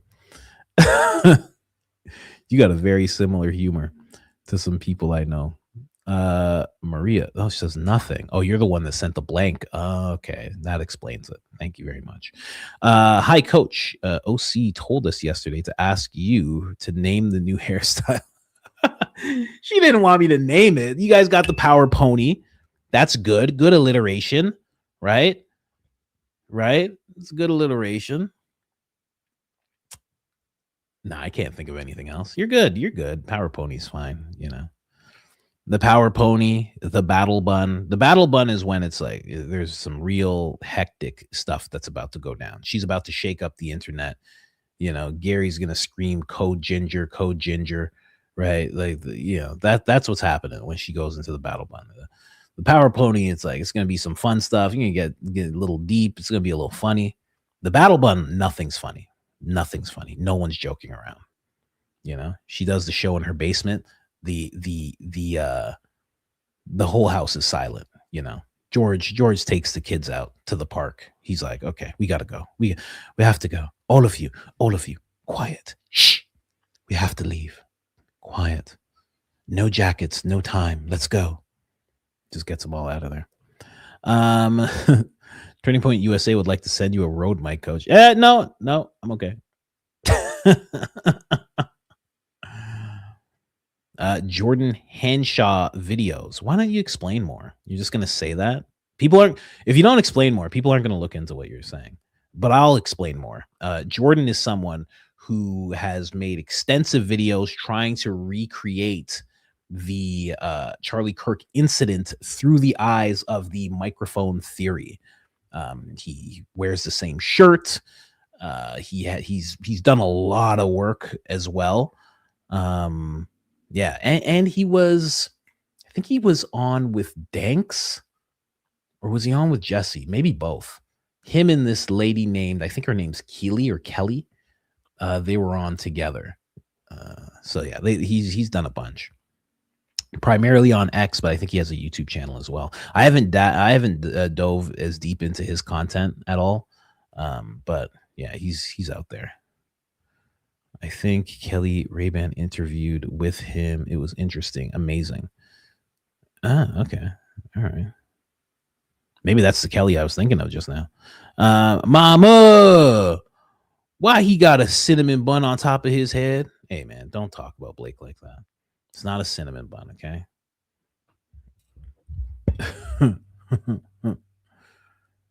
What? Someone says, sir, you're not going to start off mentioning that Candace mentioned your name yesterday when someone asked about going from the battle bun to the power pony.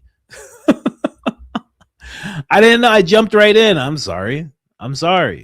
But we discussed it. We discussed it at length. I mean, you know, what can you do? Lone wolf. I don't know how I couldn't read that. Candace mentioning your big dog at the end of her episode, needing your approval for the power pony. As always, you're my boy, Blue. Thank you so much. Appreciate that. Yeah, that would be power pony. It makes sense. It makes a lot of sense, but it's not as fierce. Like the reason that the battle bun needed to be talked about is because you need a warning, right? The power pony, you don't really need much of a warning. It's a look. It has a moment, as they say on Real Housewives, right?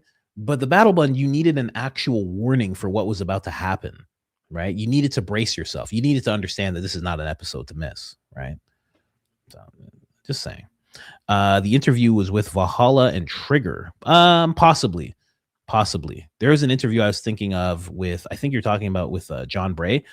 There was an interview where it was Trigger, John Bray, and someone else, and they were talking about how a lot of people dismiss the theory because there's no smoke, there's no smoke, fire, there's none of that. And they were talking about a battery and a substance that doesn't do that kind of thing. It explodes, but it's not with powder. And they were showing the battery.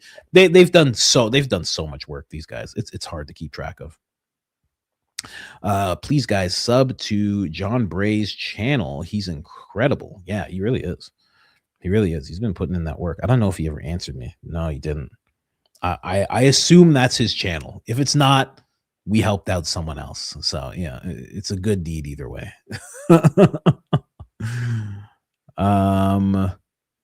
He was investigating missing boom material. The missing boom material. Let's see here. She said shape charge is what the dude up in the backyard. Yeah, I guess so. So excited when Candace called you. Yeah, I should probably click on him. That was a mini Baron. My apologies.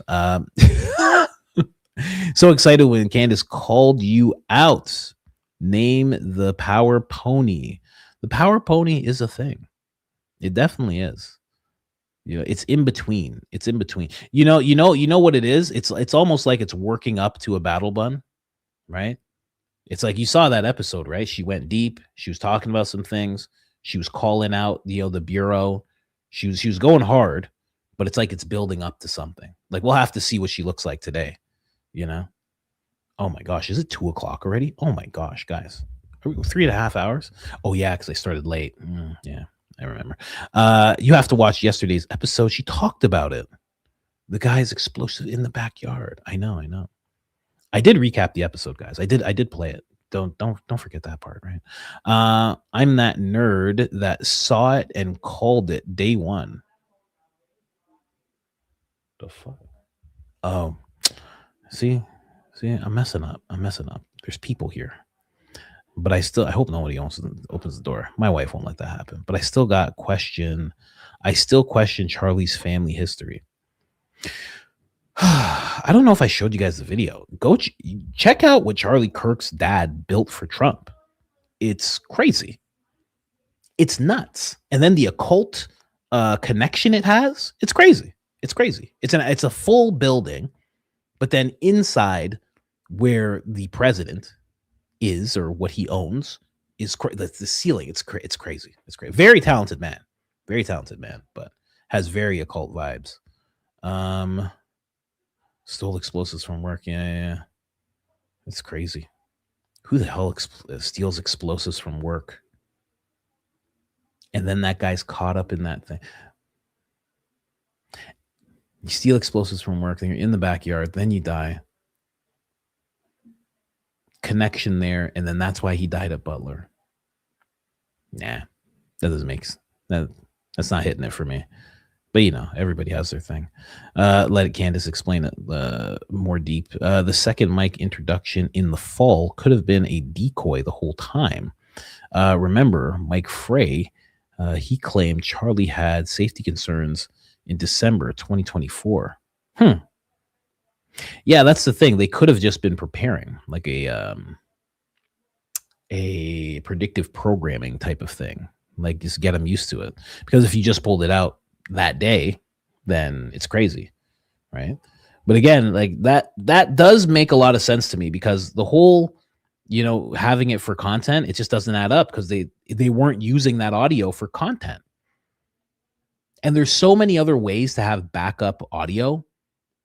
There's so many other, especially when you have the setup that guy has, that Terrell guy. There's so many other ways to back up content other than having having your person actually with the talent wear that microphone. But I guess that is a way too, if you want to do it. I don't know. They're probably not panicking because they learned that she's over the target. They panic. So please do EK with the Jamaican accent, yelling at Blake not to panic. She'll just make one more crying video. You can't really. Now that I'm thinking about the Jamaican accent, don't panic. Hey, listen to me. You're not half a panic. Just hand me the Vicks. We good. Give me the hat and call the Egyptian them. Jamaican people don't really say don't panic because they're so loud. They're so loud, Don't panic is usually not a thing that they say, because you kind of get panicked when they're just talking normally because they're so loud. It's so loud and so aggressive. Let me keep going here. Congrats on the candy shout out. When you come down from that, can you check your email? Thanks. Darcy P. After having all these kids, I have to watch you in the bathroom. Oh,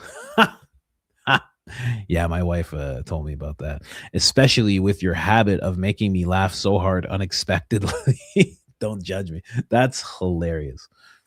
Now that I have a wife with kids, I understand what that is. I wouldn't have understood that a few years ago.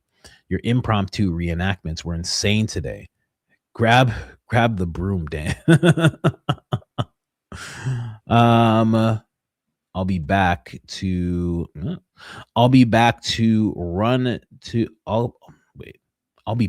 run to Blockbuster after I read the phone book. I was like, that threw me off. I was like, Blockbuster. I'm like, this person's talking about Blockbuster? Does that even exist anymore? I think there's like one more. I think there's one more Blockbuster. They're just holding down the fort. Trump might get the Kirk treatment. Yeah, it's very possible. Very possible. Talking the way that he's talking, handing off the responsibility to someone else, getting in the way of their plans. That might happen. Your impressions have become such classics. Even when watching other creators, I still hear your voice. Thank you for the stress relief with all the belly laughs. Thank you so much. 1202 Awakening. Thank you very much. Appreciate you. Mama, Coach Colin picking on me. No, I'm not. Zamet? I've never. Didn't Candace read your comment was it yesterday? I could swear I heard Zamet come out of Candace's mouth. I'm pretty sure. Looks like EK has a handkerchief that she's dabbing her eyes with, holding the corner. No, it doesn't. Nope. Nope, it doesn't look like that. Doesn't look like that at all. Maybe a lavender color, so hard to see. Have a good day, coach. Yeah, no, it doesn't look like that. Nope. You can't see that at all. That's the reason it looks like a stick, because you can't see it. And again, this is, maybe I'm just a nerd, an investigation nerd. But when she has the square, it's very apparent. And also, you don't stick a handkerchief in your eye the way, you know what I mean? I watch way too much Real Housewives, the reality TV show. But if you took one of those and you put it to your eye that way, it wouldn't absorb it. The reason that you do the square, you're a lady, you should know this. The reason you do the square is because you got to catch that tear before it comes out and smears the makeup. A handkerchief would not do that. I know way too much about that stuff. I know. I didn't even watch Housewives before. And then my wife started watching it. And the next thing you know, I'm watching it. And now I watch it without her. I know. It's her fault. Oh my God, I joined late, but the Blake battle button photo is killing me. That's a good photo, man. That's a good photo. Got my son, 29, watching you. He said, "Why am I watching this dude talk about boo-boo?" It wasn't me, man. It was Officer Tatum talking about it, man. Oh my gosh, became a member. Thank you. OC, or so dyslexic. CO has been aware of this theory for months. I love how she knows just when to bring things out. That's why she's the best. Yeah, that's what somebody else is saying too, and it does make sense. She has commented on it before. She not only mentioned the theory, she mentioned John Bray, so she understood what the theory was, but she didn't. When I made a video talking about her, I was like, she doesn't want to be seen. She's already getting looked at as a crazy person so much that for her to start bringing up the microphone theory would make her look even more like they would have so much ammo, so to speak, when she would go into that theory. But because of the way she's parsed things out over so many months, now her going to this theory after establishing very, very firmly that she does not think Tyler Robinson took the shot, now it makes sense. And the mention of Butler and everything, now it makes sense to bring up this theory because it does fit into her thinking perfectly. So I don't know, that maybe I'm just reading too much into it, but I think you're correct. They donated the SUV to Turning Point USA. Oh God. Did they really? They're like, here you go. Turning Point's like, thank you so much. Do you have that sledgehammer, Blake? Do you have it? Okay. Let's get started here. Charlie Kirk case reminds me of Die Hard 2, the movie. Everyone was in on it. Bringing up another nostalgic thing there. Die Hard, a Christmas movie, if you don't know.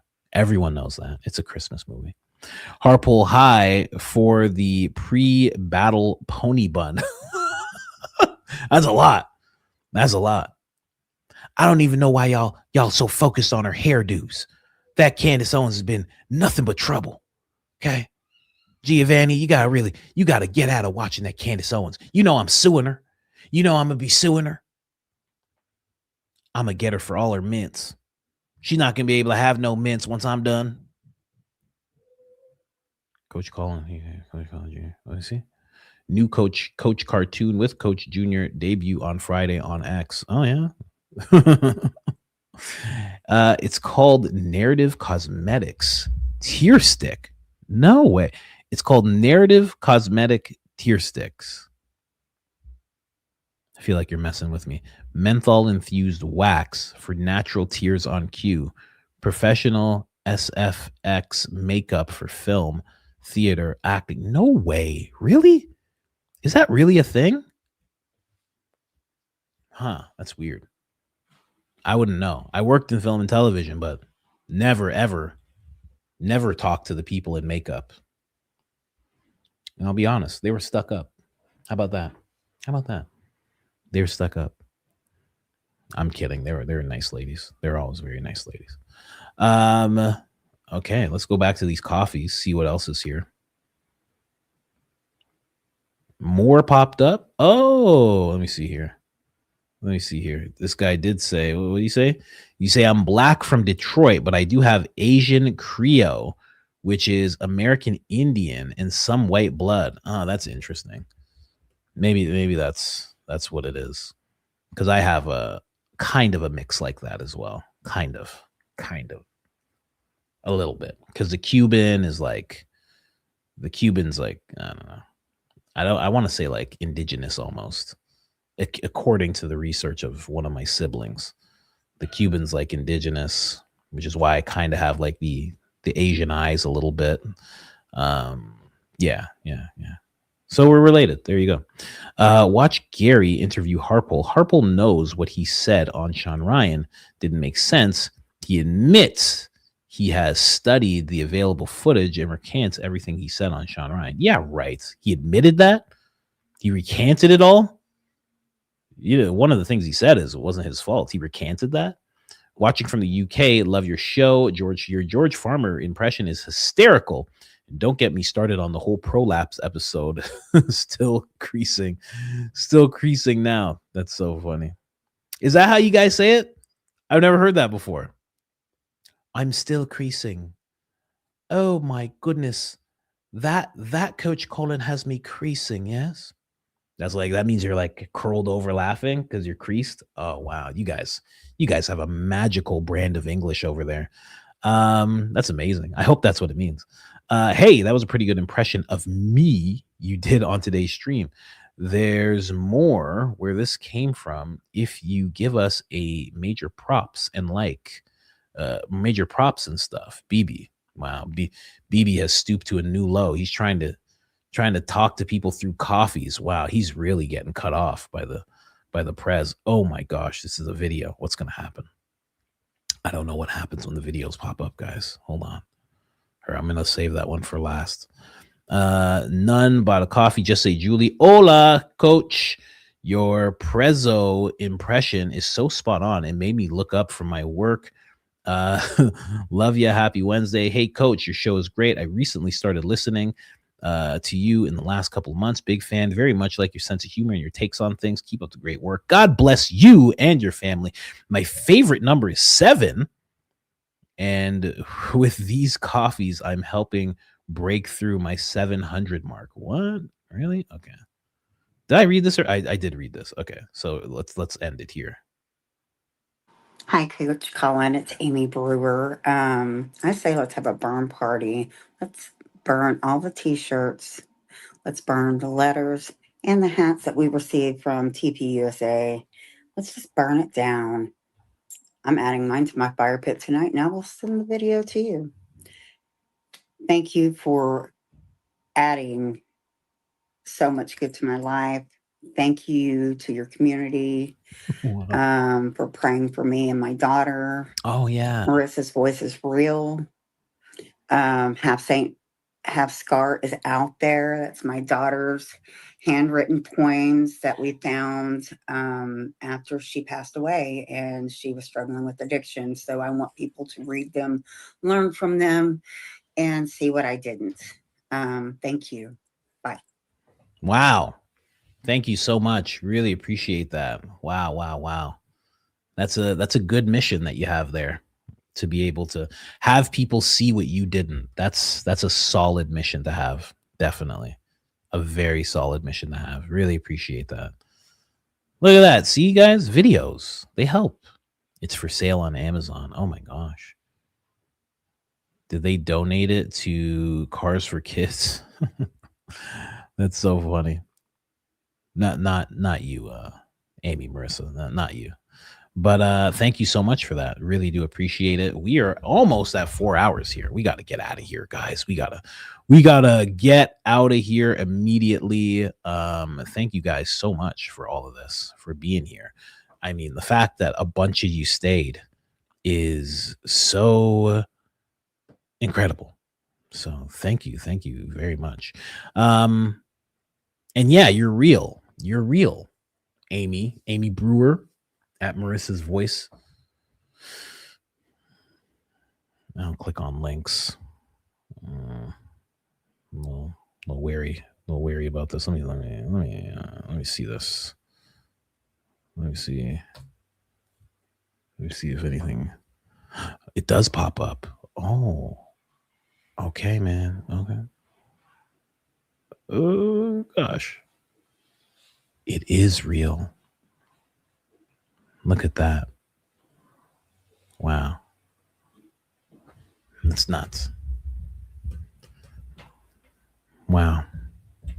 One of many stories like this. One of many, many stories like this. This is marissasvoice.org. Definitely just raising awareness there. Wow.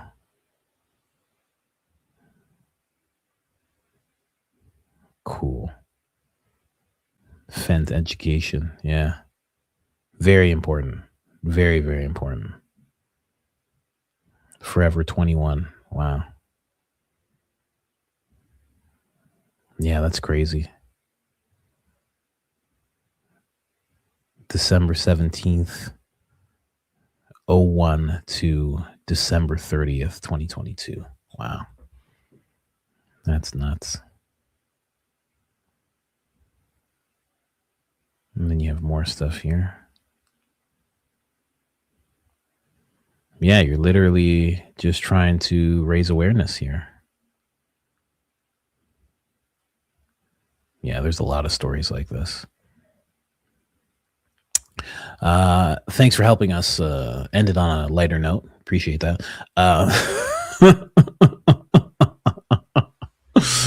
Oh, man. But yeah, prayers to you and your family. And thank you for taking this opportunity to find mission in what you're doing, because that's the hard part with stuff like that. Going through things like that is to find mission and purpose afterwards, and then to help people who could be facing the same thing or prevent them from ever facing the same thing. It's a very hard thing to do. I have a close friend whose mom had to deal with burying a child, and it's a crazy thing to have to go through. I can only imagine what that does to your psyche. So prayers to you, prayers to your family. Keep on doing this. It's called marissasvoice.org. I guess we can drop a link. We can drop links there. Here, we'll drop a link in the chat. Drop a link there. So definitely go and check that out, guys. Did I drop it? I did. Here. And I will pin it. Replace the pin. And I will pin it, although I do have to go. But yeah, thank you so much. Thank you for that video. We do appreciate it. Many, many people doing this kind of thing, going through these type of things, I should say. Many, many people. So someone says, also, Coach, go to your creator dashboard. You'll see steps to get your channel monetized, certain benchmarks you need to hit on Kick as well. Yeah, I guess I should check that out. I should get monetized on these things. Anyway, let's get going, guys. Thank you guys so much. Someone said I'm early for tomorrow. We'll see. I really need help sorting out my research. I really need help sorting out like just the day. I wish I had the money to just have an assistant that's just there and then just, like right beside me. I really wish I had that, Anyway, guys, I'm out of here. We will talk tomorrow. We will see. I think Baron's live tonight. Candace is definitely going to be live. We'll see where Candace goes. We'll see what Baron has thought about what's developed so far in the theory. Baron has a lot of insights into the whole microphone theory. I don't know what he'll be revisiting, but I would imagine he's going to be revisiting AES. I imagine he's going to be revisiting that. I imagine he's going to be revisiting everything he covered in terms of the theory. And for those of you that don't like it, whatever. whatever. You got to let people revisit. You got to let people, hash things out. So I'm excited to hear it, but that's just me. I kind of do this for a living. Anyways, guys, I'm out of here.